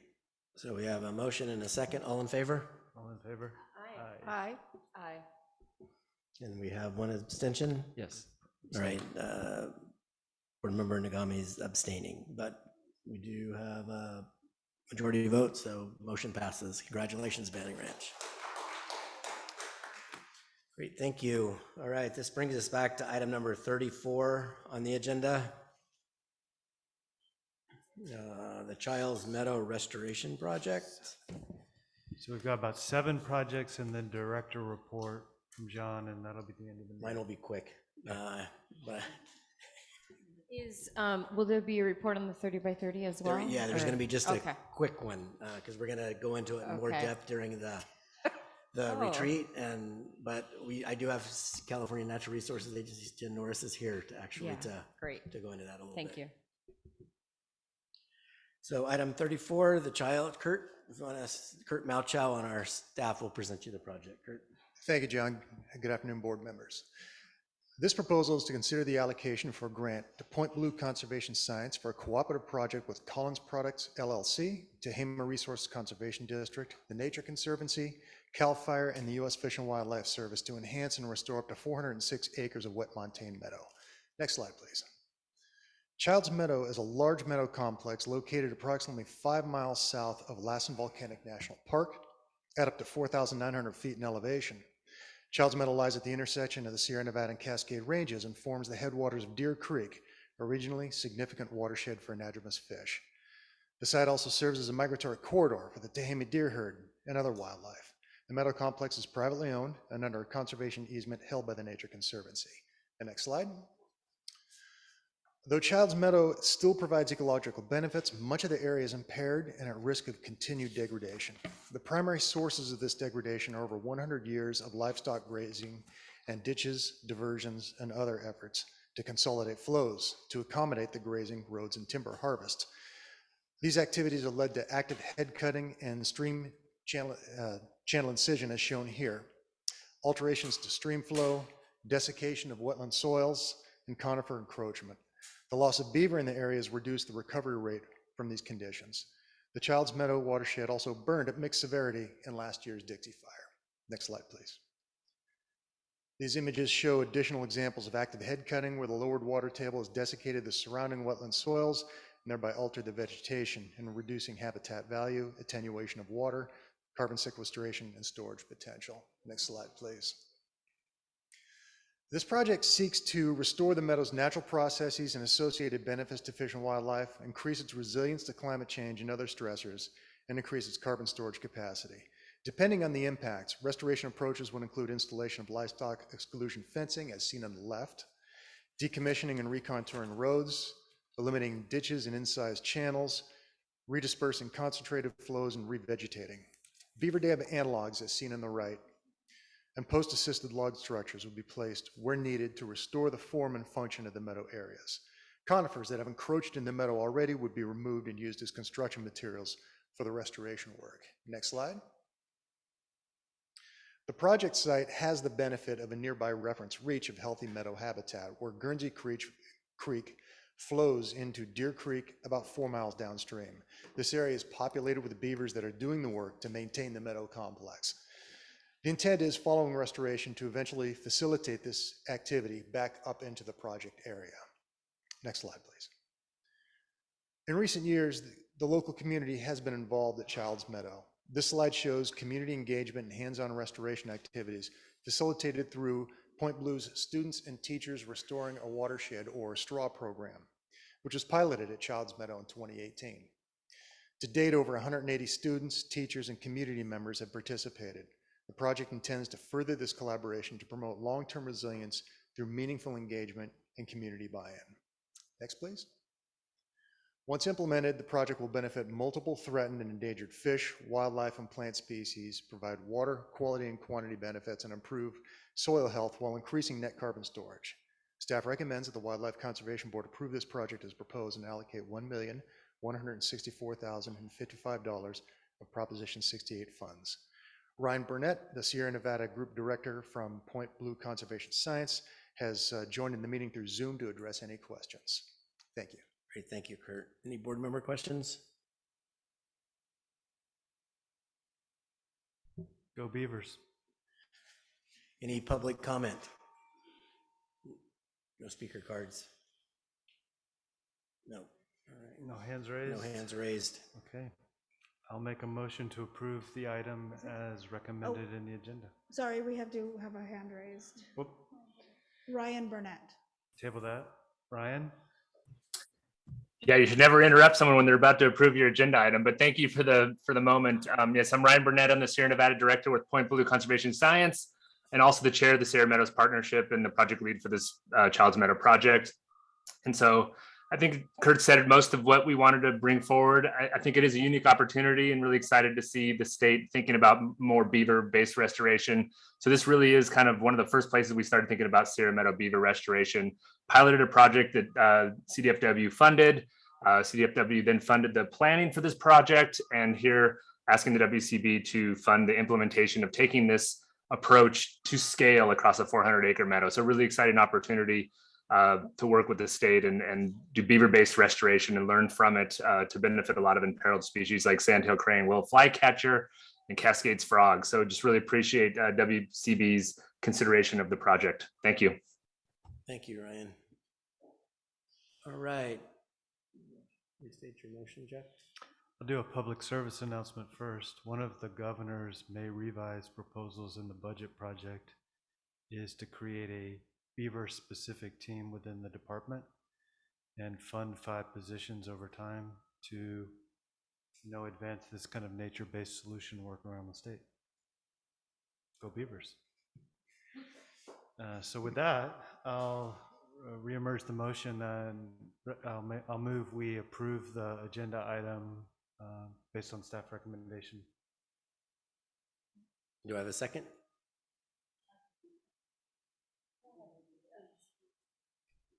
I'll second the motion. All right, thank you, Fran. So we have a motion and a second. All in favor? Aye. Any opposition? Motion passes. Thank you. Moving on to item number 35. The Coldstream Canyon Restoration Project. Judah Grossman will present the board the project this afternoon. So, Judah. Yeah, thank you, John, members of the board. Are you guys getting your second win? Yeah, absolutely. Very good. Okay. So before I speak about the next couple projects, I'd like to refer to our Forest Conservation Program solicitation. And this is 2021 was our 3rd and final year of conducting a solicitation with Proposition 68 funded projects. The preceding project, as well as a few that I'll be presenting today, were selected through that program. This excerpt up on the screen is an excerpt from Proposition 68, and it identifies the goal of benefiting upper watershed lands in the Sierra Nevada and Cascade Mountains. Next slide, please. The red line on this map of California shows the Cascade Mountain and Sierra Nevada ecoregions, which we use to determine geographic eligibility for these solicitations. And it was funded with Proposition 68. A total of $60 million was allocated for this purpose. And eligible project types included planning, implementation, and acquisition. Next slide, please. So our process began with pre-applications, and then we invited select proposals to submit full applications, and then a selection committee selected specific proposals to move forward for recommendation for funding. And our funding priorities included meadow and stream restoration, post-fire recovery, and aspen stand enhancement. Secondary funding priorities included fuel reduction, hazardous fuel reduction to benefit forest health, and road improvements to benefit sensitive environmental resources. Next slide, please. These two maps show the distribution of our full applications compared with our selected proposals. So we began with 23 full proposals, and we winnowed those down to 11 selected proposals, a total of approximately $14 million in selections. So if there are, I'd be happy to answer questions about the proposal, a solicitation notice, or if there are no questions, then I'll move on to the next agenda item. Great, thanks, Jude. Any board member questions on the solicitation process? Damon?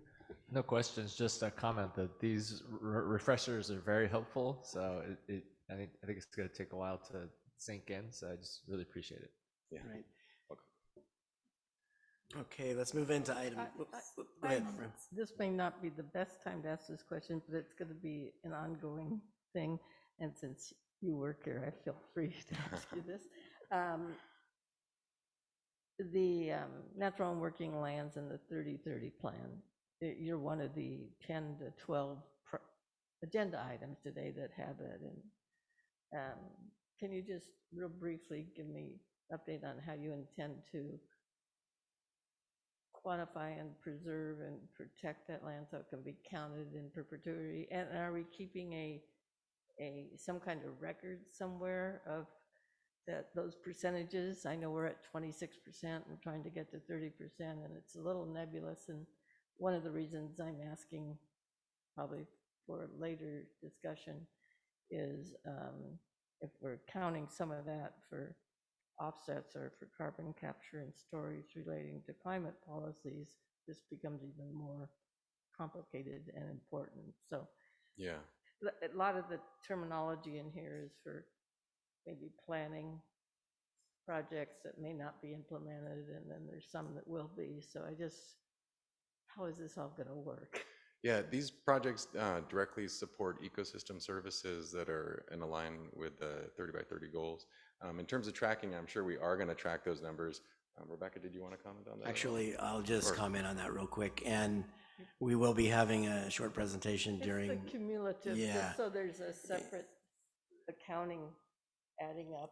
Of how 30, yeah. Go research every project. Of how 30 by 30 is being tracked. And I think from a statewide perspective, WCB also, all of our other work too, we have to update databases, and we also keep track of the work that we do, and we document that and we express that in our year-end reviews every year of how much we've done, and we keep a running total. And we'll know where, accumulating. But I think the California Natural Resources Agency will be rolling out a larger holistic agency-wide process for calculating and maintaining and managing and documenting the 30 by 30 goals. When it's appropriate, maybe they can walk us through that, because I know some of these are conservation easements, or some are good for 20 or 25 years, and then they end. So I just right. Yeah, and my goal is just to really have a quick overview of 30 by 30 later today, and then at our workshop is have a more in-depth discussion and really kind of tease out the 30 by 30 and how WCB is going to relate to that, or help inform and support and do that 30 by 30 work. So thank you. All right, shall I move on with item number 35? Just just really quickly, and again, not going to get into this, and I think it was covered in the last discussion on the Prop 1, but solicitation process, but just to continue to ask that, we go beyond, that the board goes beyond its own existing kind of listserv and networks, and looks to its partners and board members to help kind of continue to expand when you're doing the solicitations, announcements. That's right. Yeah.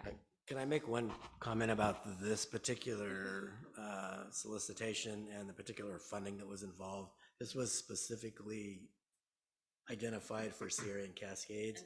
And, if the funding comes out in the governor's budget, the way the governor has put it in there, starting July 1 for the forest program, we will be able to extend, because it's general fund money, we will be able to extend the forest conservation program statewide, which would include the Angeles, the Cleveland, those other forests that are outside. Yeah, so, and we'll be doing that, so. No, understood that the funding source is specific to the area, but and again, I don't want to have a big discussion about it, but I think that, there's probably, we should just continue to even expand, even when it's dedicated to a geographic area within the state, to just continue to kind of share the important opportunities from the board, so. Yeah, that's right. I think the WCB's recent workshop on our new funding guidelines was a nice way to outreach as well to new conservation partners. Yeah. Okay, you want to go into item number 35? Yeah, sure. So this is Cold Stream Canyon restoration. Excuse me. This proposal is to consider the allocation for a grant to the Truckee River Watershed Council for a cooperative project with the California State Water Board and Department of Parks and Recreation to restore 22 acres of riparian and floodplain habitat in the Cold Stream Canyon watershed, approximately 5 miles southeast of Truckee in Placer County. This location map, the project area is noted as a red dot, and it is to the east of Truckee and the northeast of Lake Tahoe. And if you look at the inset map on the left, unfortunately it's not coming out too clearly, but there is a railroad alignment that does essentially a hairpin turn around the project area and crosses over Cold Creek. And we'll be talking about that more. Next slide, please. So Cold Stream Canyon has a history of anthropogenic modifications. So the railroad grade, logging, grazing, and modifications to the channel. And in this overview map, this aerial image, we see the railroad alignment as it crosses over Cold Creek. And the photo on the right shows a culvert of Cold Creek passing underneath that railroad alignment. So next slide, please. As a result of those modifications, the system has become greatly disturbed. There is extensive erosion, and the river is highly channelized and disconnected from its floodplain, which compromises the riparian habitat in this area. The view on the left shows a scour point outside the culvert, and the photo on the right shows folks walking through that culvert in the dry season. Next slide, please. As a result of those impacts, there is extensive erosion in the system, and I mentioned the disconnection from the floodplain. This is an example of some of that stream bank erosion in Cold Stream Canyon. Next slide. These other views of erosion along the stream bank reemphasize that point. Some of these cut banks are in excess of 8 feet in height, so this is quite an impacted system. Next slide. These excerpts from the design drawings show some of the project features that would be installed to stabilize the system, and those would include wood and rock complexes, rock weirs, and boulder pools as well. The cutaway profile on the top right shows an example of a typical rock weir that would be installed as an example of some of the things planned in this design. Next slide. This is an excerpt from the hydrologic modeling conducted for this project. It shows the peak flows at a 100-year flood event. The map on the top shows the current conditions as modeled, and the map on the bottom shows the projected conditions post-project. The extent of the shaded area indicates flooding, and then the color, so the warmer the color, the faster the flows. And as you can see here, the intent is to increase the extent of flooding under project conditions and decrease the overall velocity, thereby reducing erosion in this system. Next slide, please. The project has an anticipated benefit of reducing fine sediment erosion by 125 tons a year and restoring over 6,000 linear feet of riparian habitat. Those are fantastic cumulative benefits. The example of these photos here are taken from Blackwood Canyon, which is an analogous site that was restored, and this demonstrates some of the developing riparian habitat that we would hope to see in Cold Stream Canyon as well. Next slide, please. Staff recommends the project as proposed, and on the call today, we have Eben Swain, who is the project director with the Truckee River Watershed Council. Great, thank you, Judah. Any board member questions or comments? All right, I have no speaker cards. Anybody with their hands raised, Celeste? No public comment? No. Right. All right, does somebody want to make a motion?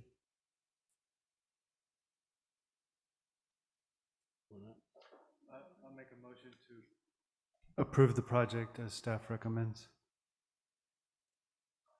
I'll second. Great, thank you, Damon. All right, all in favor? Aye. Aye. Aye. All right, opposed? Motion passes. Great. Just real quick, I just want to check in. We haven't heard from Catherine for a little while. I just want to make sure that she's still on and can hear us. Yeah, I'm still on. I've All just right, got no great. questions. Okay, Catherine, thank you. Just wanted to check in. All right, moving on to item number 36, the Van Norden Meadow Restoration Project. Judah will also present you the project. Yeah, thank you, John. Members of the board. This proposal is to consider the allocation for a grant to the South Yuba River Citizens League for a cooperative project with the U.S. Forest Service, California Department of Fish and Wildlife, Placer County, National Fish and Wildlife Foundation, and the Martis Fund to benefit 485 acres of meadow habitat in the Yuba River watershed, approximately 9 miles east of Truckee in Placer and Nevada counties. This location map shows the project area. Again, we're in the same vicinity. Actually, it's very close to the previous project, the Coldstream Canyon Restoration Project. Here again, you can see it lies to the east of Truckee and northeast of Lake Tahoe, and yeah, and just to the west of Donner Lake. Next slide, please. This Van Norden Meadow is very large. It's at 485 acres and it's at high elevation. It has a history of impacts as well. So it has suffered from road construction, grazing, logging, water storage that we'll talk more about in a minute. And as a result, it's the channel passing through Van Norden Meadow is also channelized, and there's extensive erosion. Let's see, the South Yuba Channel, as well as Lighton and Castle Creeks pass through this area. The photo on top is an oblique aerial photo of South Yuba Channel, and you can see an unpaved dirt road passing over that, bisecting the meadow. And the photo on the bottom demonstrates some of that stream bank erosion as a result of modifications in the system. Next slide, please. These photos, the top left and bottom, are evidence of some of the historic grazing practices in the meadow that's had its impacts.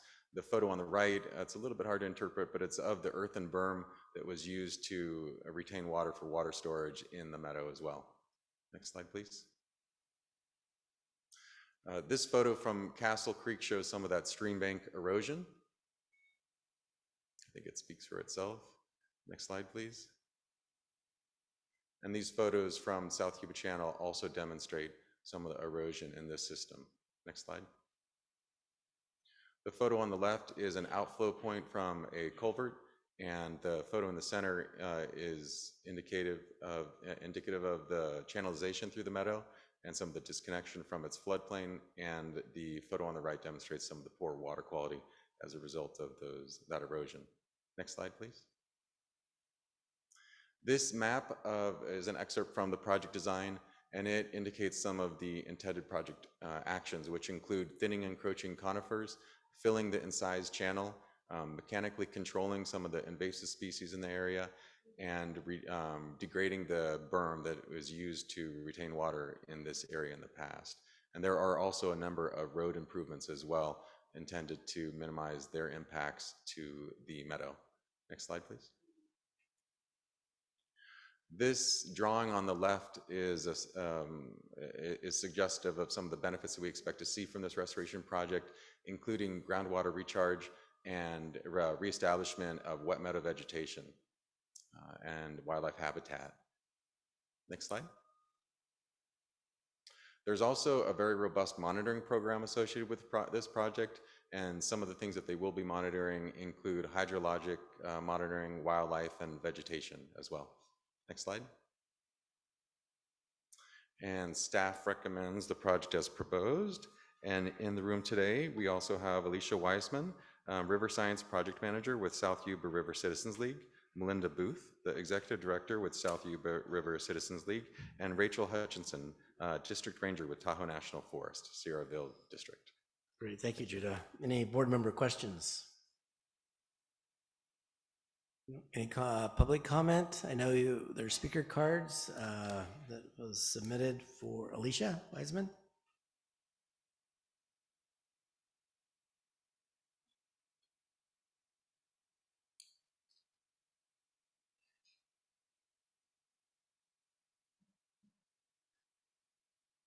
Thank you. I'm Alicia Wiseman, the River Science Project Manager at the South Yuba River Citizens League and the project manager for the Van Norden Meadow Restoration Project. Van Norden Meadow is the largest meadow in the Yuba River watershed. As a 485-acre meadow, it has the potential to produce substantial and benefits at a notable scale. Specifically, we expect to enhance and improve 485 acres of habitat for terrestrial wildlife, aquatic and amphibian species. And this project also has the potential to produce pretty extensive carbon storage benefits. We expect across the entire meadow over about 20 years, the production of up to 20,000 metric tons of carbon storage, or the equivalent of 78,000 metric tons of CO2 equivalent. Without support from WCB, the restoration would not be possible. So we sincerely thank you for consideration of this project. And we're kind of a group here, so I'd invite them up. I know you have one of them next. Okay. Melinda or Rachel? Melinda Booth. All right. Good afternoon, Chair Bonham, board members. Melinda Booth, Executive Director at the South Yuba River Citizens League, also known as Circle. And we're so grateful to be here today having our project considered for funding, a project that restores Van Norden Meadow, known by the Washoe people, who are the original inhabitants of that place as Yalu Ite. Circle has a nearly 40-year history of working to unite the community to protect and restore the Yuba River watershed. And while we work throughout the 1,300 square mile footprint, our roots are with the South Yuba River. Thus, this project is a particularly special one for us, as Van Norden Meadow is the headwaters of the South Yuba. Not only are the benefits realized immediately within this 485-acre footprint, but many benefits are realized downstream throughout the watershed as well. We appreciate your consideration of this project. Thank you. Thank you. Rachel Hutchinson.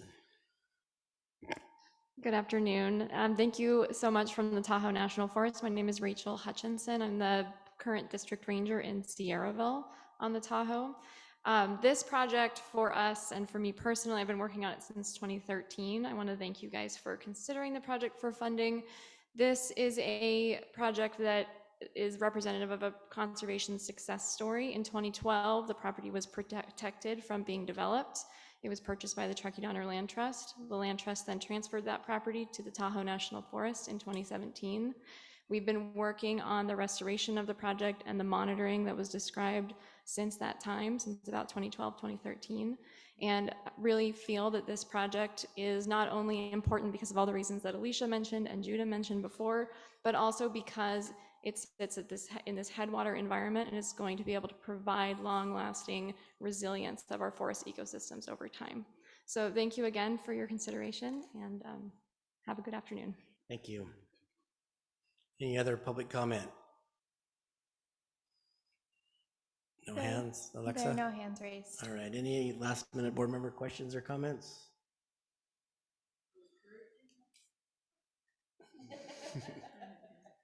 All right, do I have a motion?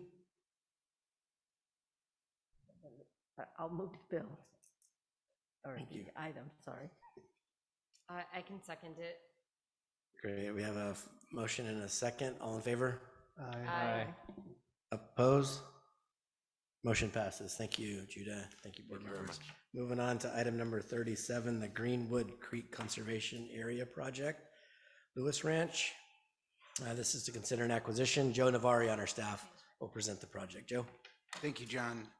It's my pleasure to present to you the Lewis Creek Conservation Area. This proposal is to consider a grant of Prop 68 funds to the American River Conservancy for the protection of a 972-acre property known as the Lewis Ranch. The Lewis Ranch is located southeast of Auburn, California, close to the Auburn State Recreational Area. The ranch is south and west of El Dorado National Forest and just north of the Marshall Gold Discovery State Historic Park in Coloma. The ranch also borders Bureau of Land Management owned lands on the west side. Next slide, please. The project advances California Department of Fish and Wildlife's land land conservation goals as well as their wildlife protection goals as noted in the State Wildlife Action Plan. The Lewis Ranch contains numerous sustainable plants and animal communities and supports multiple species of interest. Next slide, please. The South Fork of the American River Conceptual Area Protection Plan is located near the ranch and helps protect an important wildlife corridors in the Coloma and Lotus Valleys. In addition to the CAP, the project contributes to the goals of California's 30 by 30 pathways by aligning with pathway number 2, execute strategic land acquisitions. Next slide, please. Make sure you're talking into the mic, Joe. You're Okay, thank you. Greenwood Creek, a perennial foothill tributary to the American River, flows through the 972-acre Lewis Ranch near the town of Greenwood in El Dorado County. In addition to Greenwood Creek, 2 tributary streams and seasonal ponds are located on the Lewis Ranch. These resources provide spawning and rearing habitat for native fish species and valuable aquatic habitat for wildlife. Hundreds of species use this area as a wildlife migration corridor. Next slide, please. Larger parcels in the region are being fragmented by subdivision, causing decreasing wildlife habitat and increasing built infrastructure. The area is also threatened by catastrophic wildfire, further exacerbated by rural ranchette-style development. Current zoning for the Lewis Ranch would allow up to 50 developable sites on the parcel. Next slide, please. The diverse topography and unique geology create a varied mix of habitats, making the ranch an excellent refuge for species facing climate change. With more than 3 miles of riparian footage and topography from approximately 1,200 feet to 2,000 feet above sea level, the site is biologically diverse. Next slide, please. Sloping hills and steeper canyons and an even mix of north and south-facing slopes create a unique topography, a mix of habitats including blue oak woodland, foothill pine belt, and Sierra mixed conifer forest make it possible to find blue oak and California buckeye not very far from Pacific dogwood and Douglas fir. Next slide, please. The American River Conservancy concentrates on land acquisitions in strategic conservation areas surrounding the American and Cosumnes River watersheds. Having completed 84 projects protecting 26,000 acres, these projects have protected native fisheries and endangered species. American River Conservancy intends to preserve this land and its water in perpetuity and manage it for wildlife preservation and as a working ranch. Future public access plans include guided hiking, bird watching, fishing, and managed archery, deer, and turkey hunting. Next slide, please. The Lewis Ranch has an appraised value of $4,470,000, which has been approved by the Department of General Services. Making up the purchase price are the following grantors: Wildlife Conservation Board, $1,145,000; the Sierra Nevada Conservancy, $1 million; CAL FIRE, $1.2 million; Caltrans, $1 million, and the American River Conservancy at $125,000. Staff recommends that WCB approve this project as proposed. Great, thank you, Joe. Thank you. Any board member questions? Any public comment? All right, seeing none, do I have a motion? I'll move we approve the project as proposed in the agenda, staff recommendation. Second. All right, we have a motion and a second. All in favor? Aye. Aye. Oppose? Aye. For the first. For the motion, right? Yeah. Okay, motion passes. Thank you. All right, moving on to item number 38, the Grizzly Island Wildlife Area New Lands and Enhancement Project. James Croft will present the project.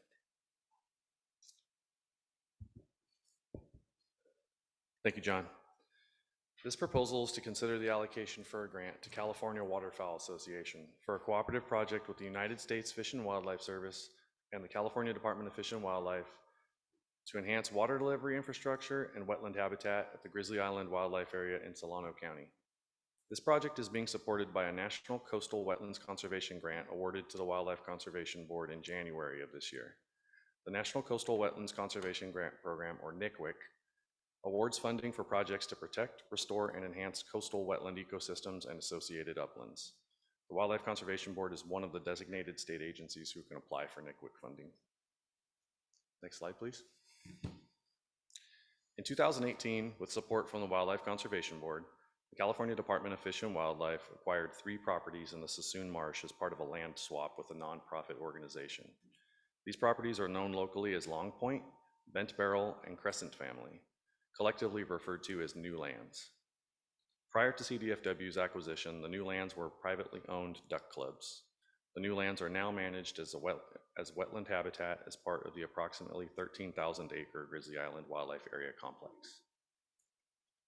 This project is the last phase of a series of projects aimed at providing high-quality wetland habitat within the Sassoon Marsh at the Grizzly Island Wildlife Area.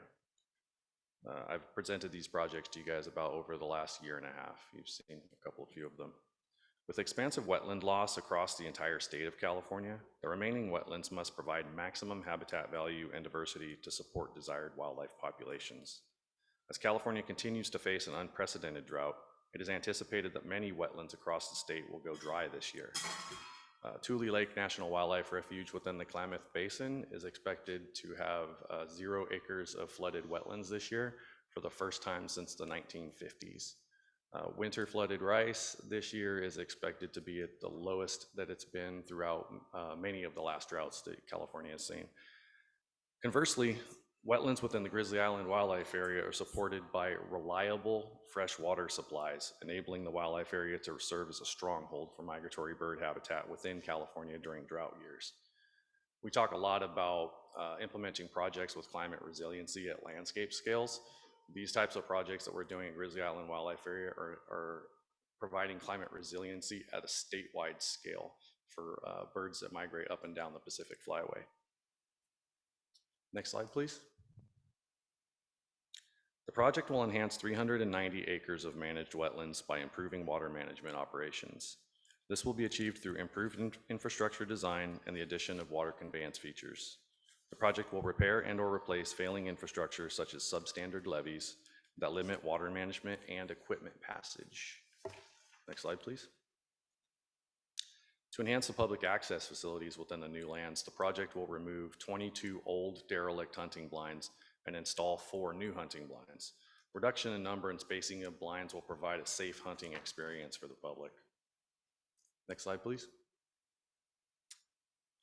2 of the properties within the New Lands include old barns and sheds that will be removed as part of the project. The buildings are deteriorating and have no value and serve no purpose for current operations. Next slide, please. In 2019, with the support of the Wildlife Conservation Board, California Waterfowl Association completed an infrastructure evaluation and developed a plan to address deficiencies of the water delivery systems throughout the New Lands. The evaluation identified deficiencies that limit water conveyance and management options. The project will address these deficiencies by installing new water control structures in places where none exist, excavating new swales to improve water flow and drainage throughout the wetland units, and remove existing infrastructure that has no use or is inhibiting effective water management. These activities will improve the speed that water can be delivered to, circulated throughout, and drained from a given wetland unit, and give area managers the ability to employ specific water management strategies to target desirable or undesirable plants as needed. All of the project activities for this project are to benefit migratory bird habitat.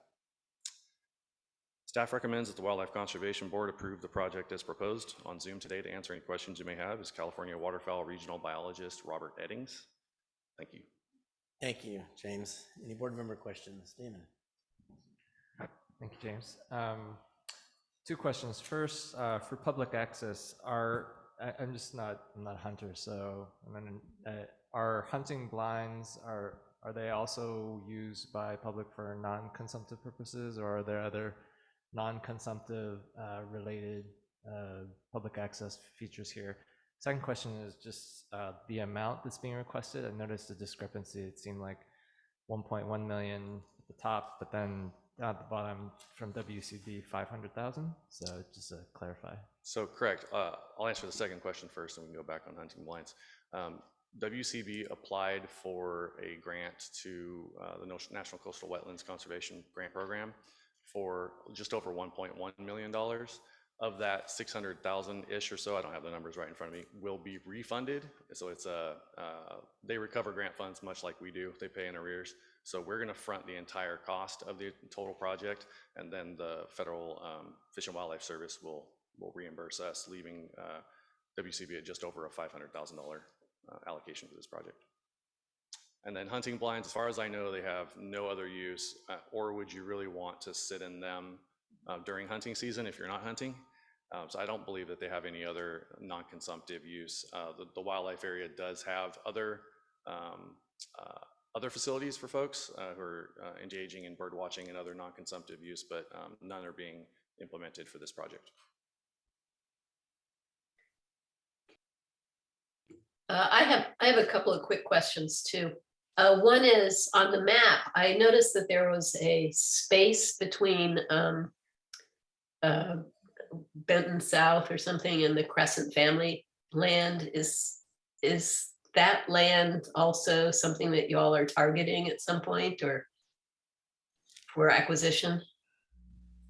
That would be a question for CDFW to actually look at.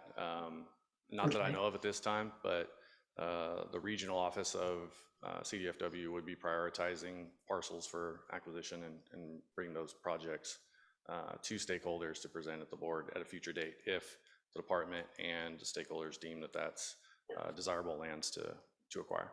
And one reason I asked that is it feels like, I've only been here since August, but it feels like there's a Grizzly Island application or something related to Grizzly Island nearly every, the last few board meetings. And I wondered if there's some kind of master plan for the island. What we're just seeing is pieces of that master plan. And if we aren't, maybe there needs to be a master plan since we're kind of getting this piecemeal thing coming in.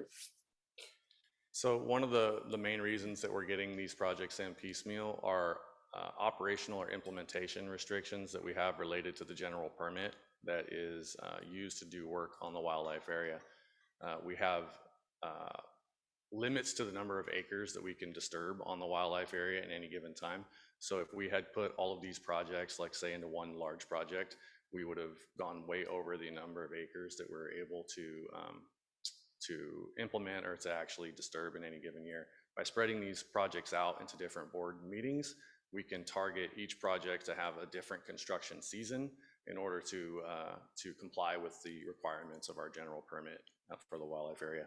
And all of these projects have met a plan that CDFW has developed for implementing enhancements or restoration on the wildlife area. Catherine, this is Chuck. On that front, why don't we also ask John, next time any Grizzly Island proposal is in front of the board, we ask the department's property manager to make the pre-presentation for whatever the existing land management plan and strategy is. The other thing you see on the map is, we're dealing with connectivity between the wildlife area, down and to the right and the properties up and to the left. This is probably one of our most popular wildlife areas in the Bay region, and certainly for hunting. It's one of the few remaining public, non-private hunt club hunting opportunities in the Bay Area.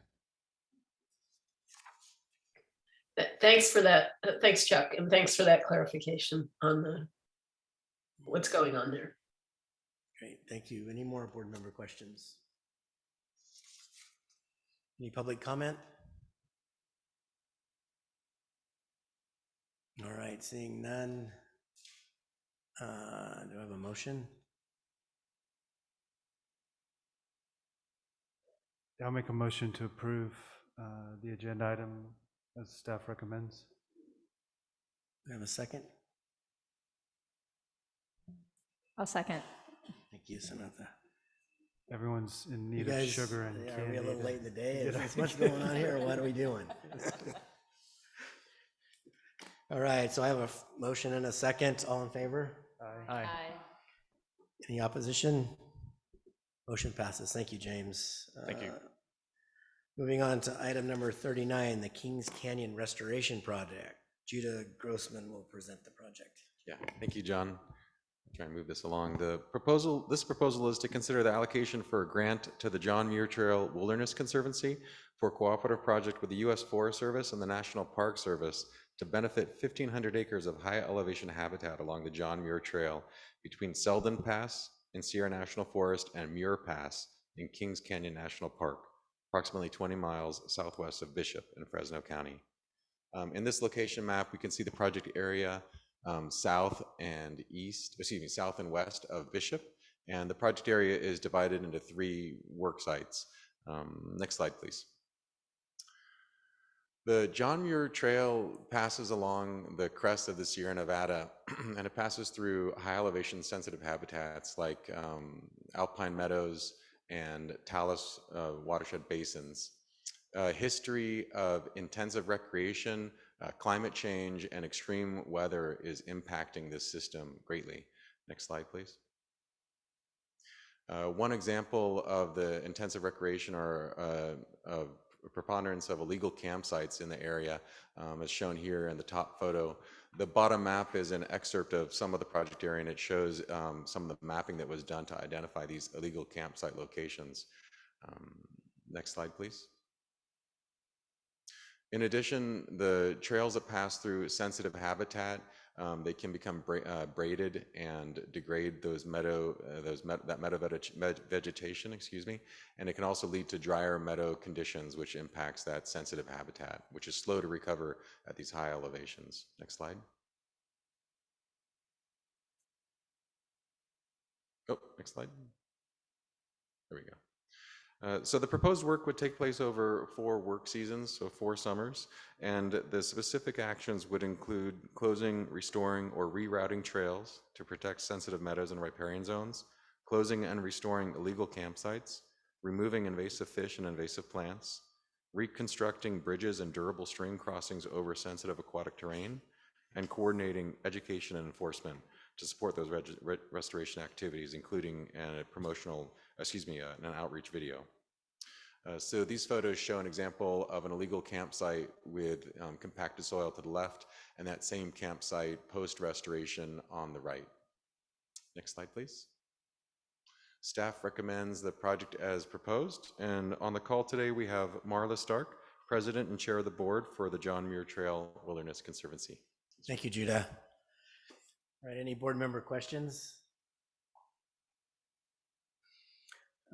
Any public comment? None from Zoom. Nothing, Celeste? No. All right. I have a motion. I move that we support the project as recommended by staff. I'll second it. Thank you. So we have a motion and a second. All in favor? Aye. Opposed? Great, motion passes. Thank you, Judah. Thank you. All right, item number 40, we're going to be withdrawing for your consideration today. We'll be postponing this and bringing it back at a later date. So we'll be moving on to item number 41. This is the Palos Verdes Nature Preserve Expansion 1 project down in Los Angeles County. Sadie Smith on our staff will present the project. Sadie. Hello, thank you. This proposal is to consider the allocation for a grant to the City of Rancho Palos Verdes and the acceptance of a U.S. Fish and Wildlife Service Habitat Conservation Plan land acquisition grant and the approval to subgrant these federal funds to the city to acquire 96 acres for the protection and preservation of existing wildlife linkages and threatened and endangered species. The property is located on the bluffs of the Palos Verdes Peninsula. Next slide, please. In the Portuguese Bend area of the city of Rancho Palos Verdes. Abalone Cove Shoreline Park on the Pacific Ocean is directly to the south. Next slide, please. There's an overview of the property as it sits to the Pacific Ocean. And one more slide, please. Thank you. The coastal plain of Los Angeles, including the peninsula, is largely urbanized, and any remaining open space is highly vulnerable to development. The property owner has initiated an EIR and absent this acquisition, is actively pursuing a 37-lot residential development on the land outside of the landslide moratorium area. The property is within the City of Rancho Palos Verdes and CCP HCP plan. As one of the last remaining major pieces of private property, the property is essential to the conservation of the coastal California gnatcatcher, Palos Verdes blue butterfly, and cactus wren within the planned area boundaries. Next slide, please. The board has previously approved 4 projects on the peninsula, protecting nearly 700 acres of essential habitat. If approved, the property will provide heat connectivity between the Abalone Cove Reserve to the Three Sisters and Filiorum Reserves and to the larger Palos Verdes Nature Preserve. Existing coastal sage scrub and cactus scrub on the property provides core and linkage habitat for the coastal California gnatcatcher and cactus wren populations on the peninsula. Next slide, please. Once acquired, the city intends to enroll the property in the Palos Verdes Nature Preserve. The preserve area spans some 1,400 acres with over 30 miles of trails through rolling hills, steep canyons, rock outcrops with significant habitat and ocean views. The preserve is made up of 10 habitat reserves and is owned by the city and managed by the Palos Verdes Peninsula Conservancy. Although the property is not in a disadvantaged community, the Land Conservancy formally runs a 3rd grade program with several Title I schools in the Los Angeles Unified School District, bringing kids to the preserve areas. They also host stewardship events that are attended by folks all over LA County. The property owner has agreed to sell the property for the DGS approved appraised value of $21 million. Staff recommends that the WCB approve this project as proposed. On the call today, we have Adrienne Mohan. She's the Executive Director of the Palos Verdes Peninsula Land Conservancy, and Mary Beth Wolf with U.S. Fish and Wildlife Service. Great, thank you, Sadie. Any board member questions? No, any public comment?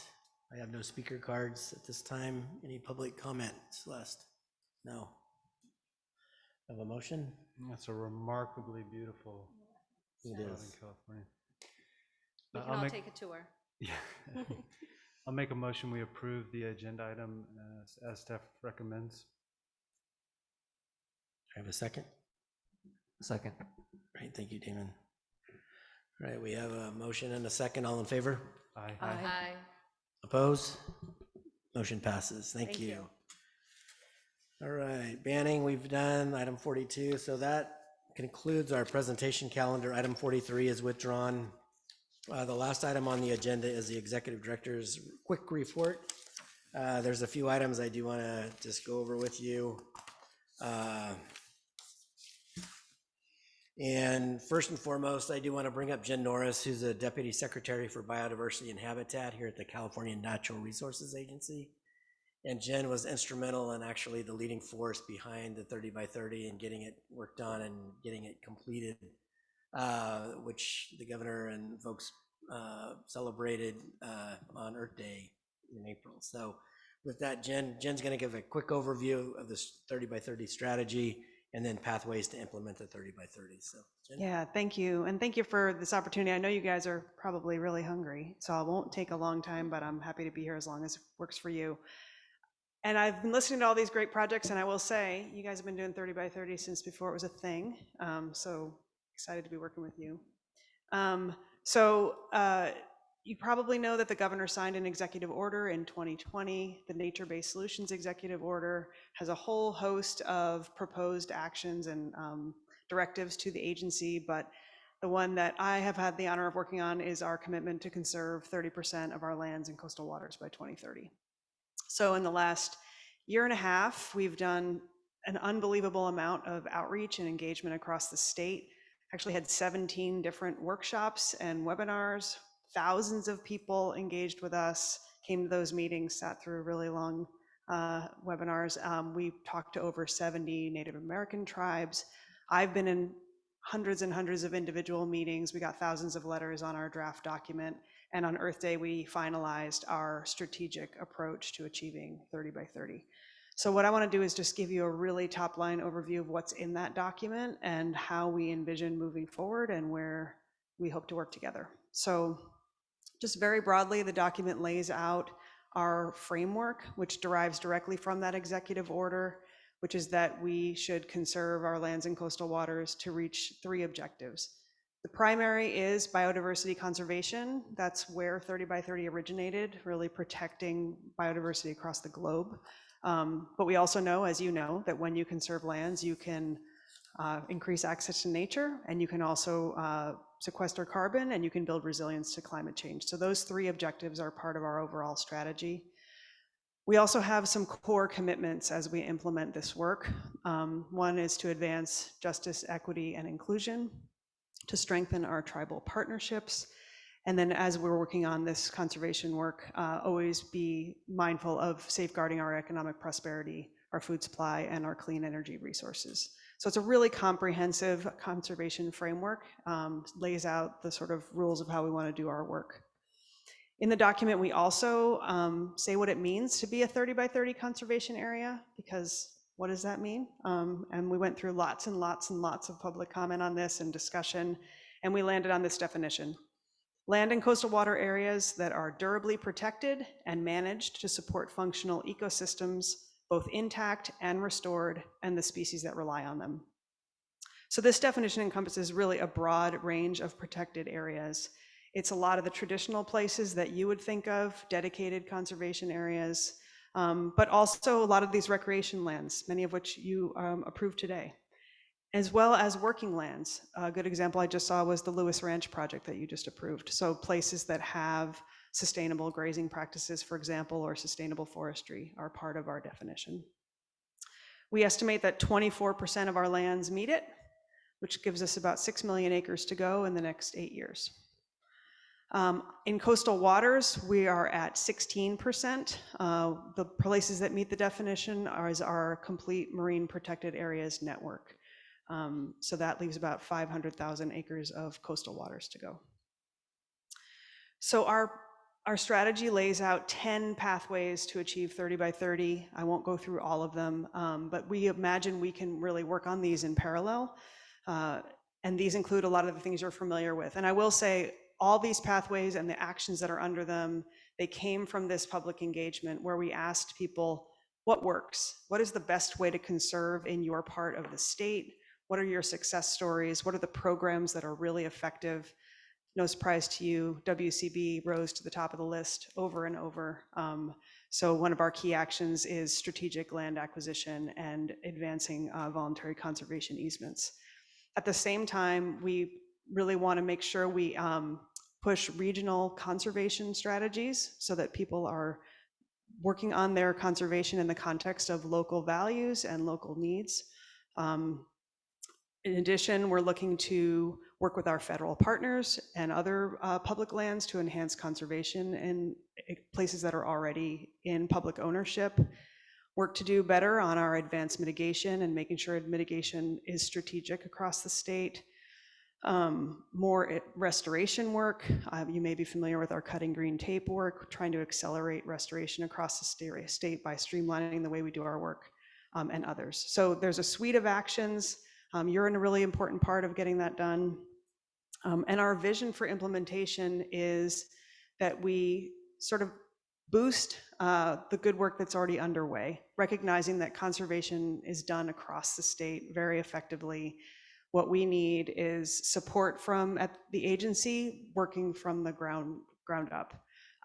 So we envision a 30 by 30 partnership that really leverages all those existing organizations, brings them together regularly in conversation to share best practices, opportunities for additional work, identify where places people are getting stuck, et cetera. There was some reference earlier to some of the early budget proposals. I'm sure you know that in the governor's proposed budget, we put forward $245 million for the Wildlife Conservation Board for 5 programs that we recognize were in need of additional fund, really trying to fill gaps. So that was the forest, oak woodland, desert, grassland, and the climate resiliency programs. Obviously, all of the programs will contribute to 30 by 30, but those are the ones that needed work now.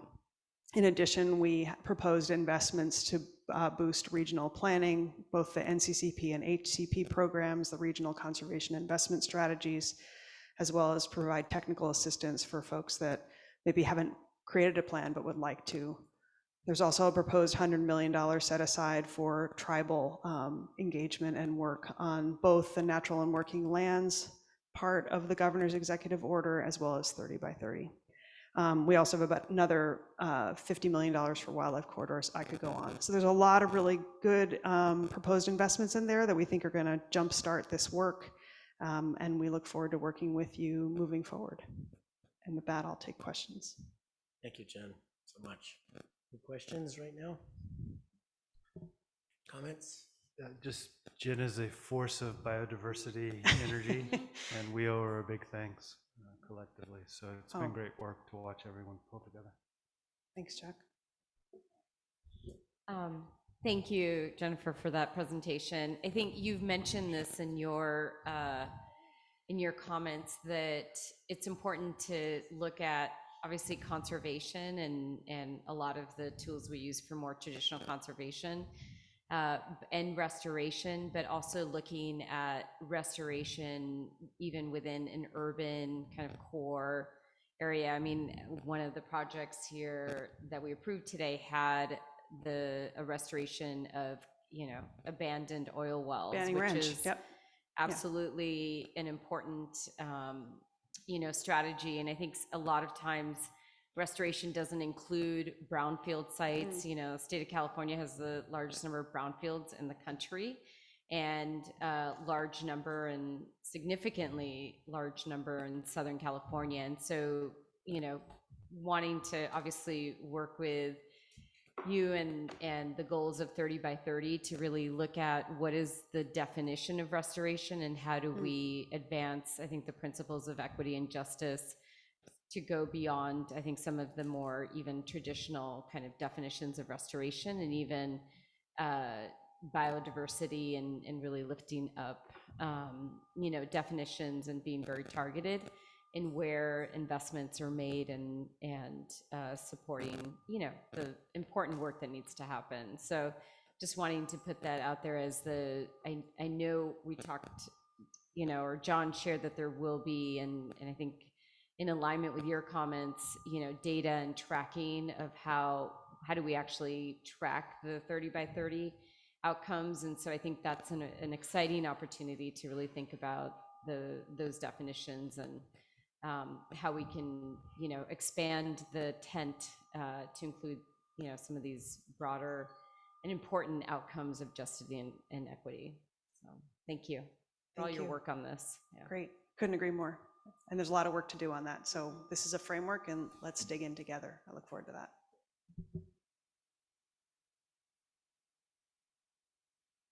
All right, any other questions on this? And I can follow up with Jennifer later on this, but just how this will all be compiled over time and tracked, and because it should be around for decades, if not longer than that, and making sure state or local governments know what you're doing. I had found out years ago that LA County was never keeping track of the conservation easements attached to personal pieces of property through their, well, it was probably before internet days, so it wasn't easy to do that. So I was concerned how that was, and then on a separate question, and not for a longer discussion, perhaps today, we can do it some other time, is I get a lot of questions on how that matches with our carbon sequestration or emissions credit under our climate policies, where fossil fuel operations can offset their emissions through carbon sequestration. I can try to answer using that. The So, natural and no, I'm sorry. working lands, and so that's going to be almost a pilot program, because it's not been wonderfully successful or modeled in other areas, and this is going to be a broad one. So there's some legitimate skepticism. So I think there's going to be a lot of people that want to just learn more on how that's going to really be defined, and that it's fairly equitable. Because if the pollution's in one part of the state, but the offsets are in the forests Right. in Northern California that may not be perceived to be fair, even though it might work out scientifically. I will say, and I reference this really quickly, there is the Natural and Working Lands Climate Smart Strategy. We actually work together through a lot of our public engagement on both documents. That one, it's a different Deputy Secretary, Amanda Hansen, who's developed that, and she's working closely with all the rest of the folks in the carbon world. So your question is a good one, and I can't answer it, but I think there are others who can. But I can talk about the first part, which is the tracking, and I didn't mention this. In parallel with developing this document, we also created a comprehensive geographic information system that pulls data from CDFW's ACE data sets, all of their online biodiversity data, overlays that with our future climate projections, temperature, precipitation, sea level rise, also identifies where we have public access and where we don't. And also how that overlays with all of our existing areas that meet our conservation definition. So that is publicly available. You can download the data and use it on your own. You can go in and play with it, but it really gives you a way to identify those conservation opportunities within each region that really drive on those different objectives at the same time. And we're excited to keep that going and add more to that. Particularly with regard to access, we're just getting started at the Resources Agency on building a roadmap that goes beyond, of course, just providing a place, but making sure those places are actually welcoming and accessible to a wide range of people and are in the right places. So that process is just getting started and will connect to the work we're doing to conserve more. So some of this is just protecting the places, and then there's programming, and there's how you manage the lands. There's so much on top of it, and you're very wonky about all this, and I know you're doing a great job. And final sort of follow up. So do federal lands count in your natural and working lands? Some federal lands do, the ones that are durably protected for ecosystem function. That was my only, so that if in case there's changes of presidential administrations, they can't. Yeah, durable protection is a pretty important part. Yeah, there's good conservation work going on and good management, but if it's not durably protected, we don't put it in part of this 30 by 30 commitment. Thank you. I'll just make a comment on the notion of connections and colliding worlds as well. I sit on the Fish and Game Commission, and so we've been talking a lot about the decadal management review, and that has sort of, in some ways, been sort of running along a parallel track with 30 by 30, but as we get closer to the end of the year and to the new year in 2023, I suspect we'll be talking a lot more, because I feel like those things are probably going to run into each other at some point. Yeah, so, yeah, absolutely. And I didn't mention, but I'm working very closely with the Ocean Protection Council. They obviously had a lot of input into the coastal waters piece, as well as the Department of Fish and Game, Fish and Wildlife. Great, thank you. Thank you, Jen, very Thank you all. much. So just a couple more quick points. I just want to remind the board about our 75th anniversary celebration today, or not today. Well, we're celebrating all year. So we will be having a celebration event after our board meeting in August. So plan for a full day that day, give or take. We have contracted with an organization named Clutch to help us put together a video, as well as a little table book to celebrate our 75th anniversary.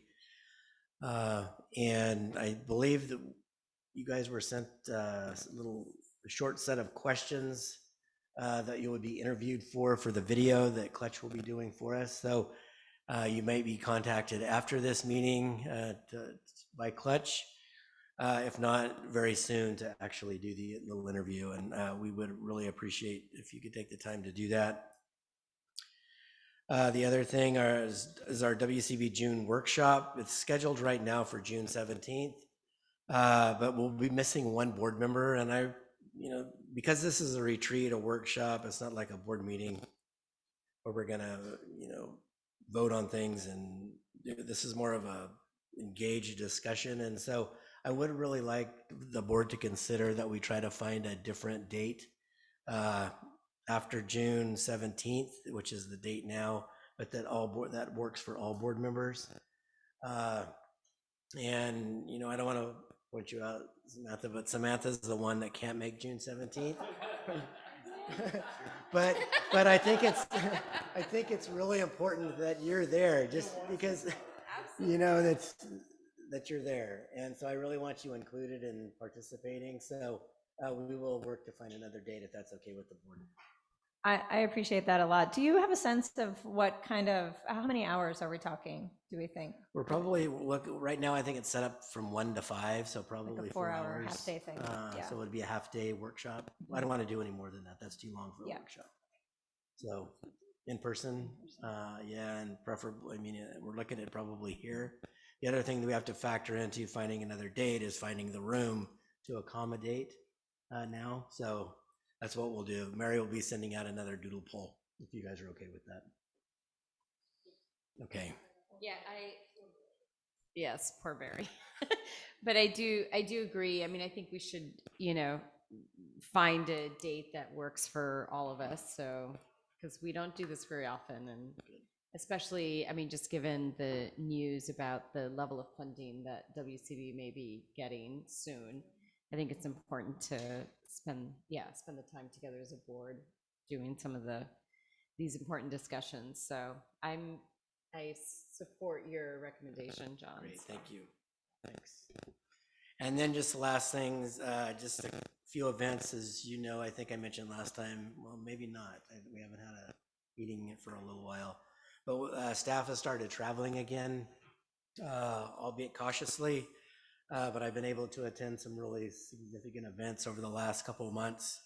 The first and foremost, Chuck, I, and Fran attended the Wallace-Annenberg overcrossing project at a groundbreaking ceremony that was attended by the governor, kicked off by the governor. So that was a really special event down in near Fran's area. It was literally in like 3 blocks away. They wouldn't let me have parking. Right. The other one was we had a tour with the Lower American River Conservancy Program. As you know, WCB has the conservancy program within its jurisdiction. We have an advisory committee that informs the work of that conservancy program, and last year we had to do a virtual tour, so we did a virtual tour of a section of the Lower American River up just below the FEU Nature Center, which is just off of, well, you don't need Fair Oaks, Arden area. This time we were able to meet in person, so we were able to tour the Soil-Borne Farms project area, which WCB has funded a couple of times, saw the new parking lot and the new infrastructure, and then also the FEU Nature Center. We've also invested there, and there's ongoing work. We've just been able to see some of the progress being made there. So that was another one. And then lastly, a week ago last Friday, I was able to attend an event down in the desert at the Whitewater Preserve. It was called by Assemblymember Ramos, who is the assembly member whose legislation created the Desert Conservancy Program here at WCB. So we were, it was a very well attended event. You know, they started the celebration with a native prayer by the local native folks down there. Assemblymember Ramos and some of his other native partners, they did some dancing, they sung some native songs for their group, so it was really cool, and it was just a really good event overall, and everybody's really looking forward to the conservancy program really starting off and kicking in a big way, and I'm so thankful that we can see the support in the budget this year and just hope it makes it through the budget come July 1. So that's really all I have for a executive director's report. I'd be happy to answer any questions if any of the board members has any.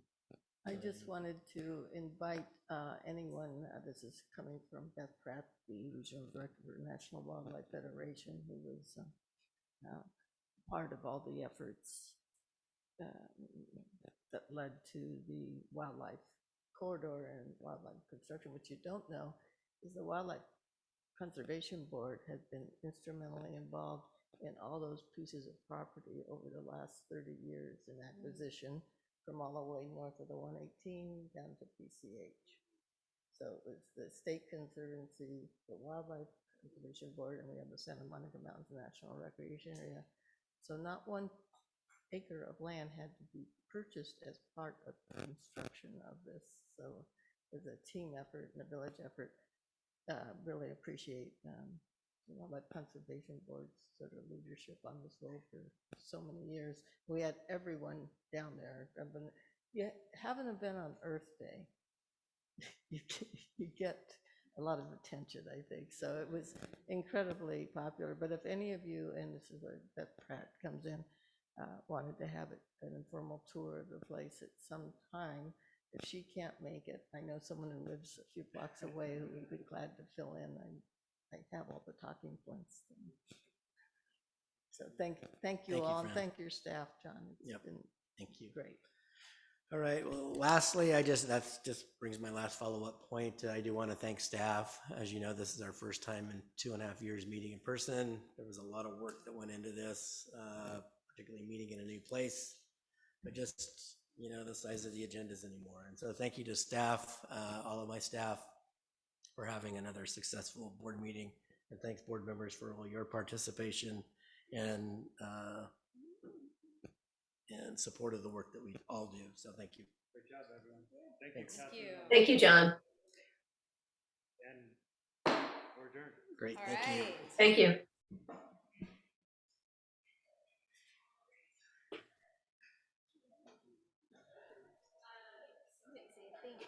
I know, that's the way I like it.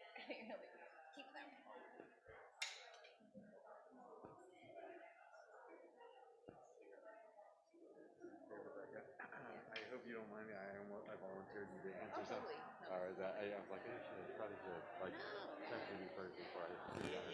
No, it's always fine. But he's always good at just jumping in. Yeah.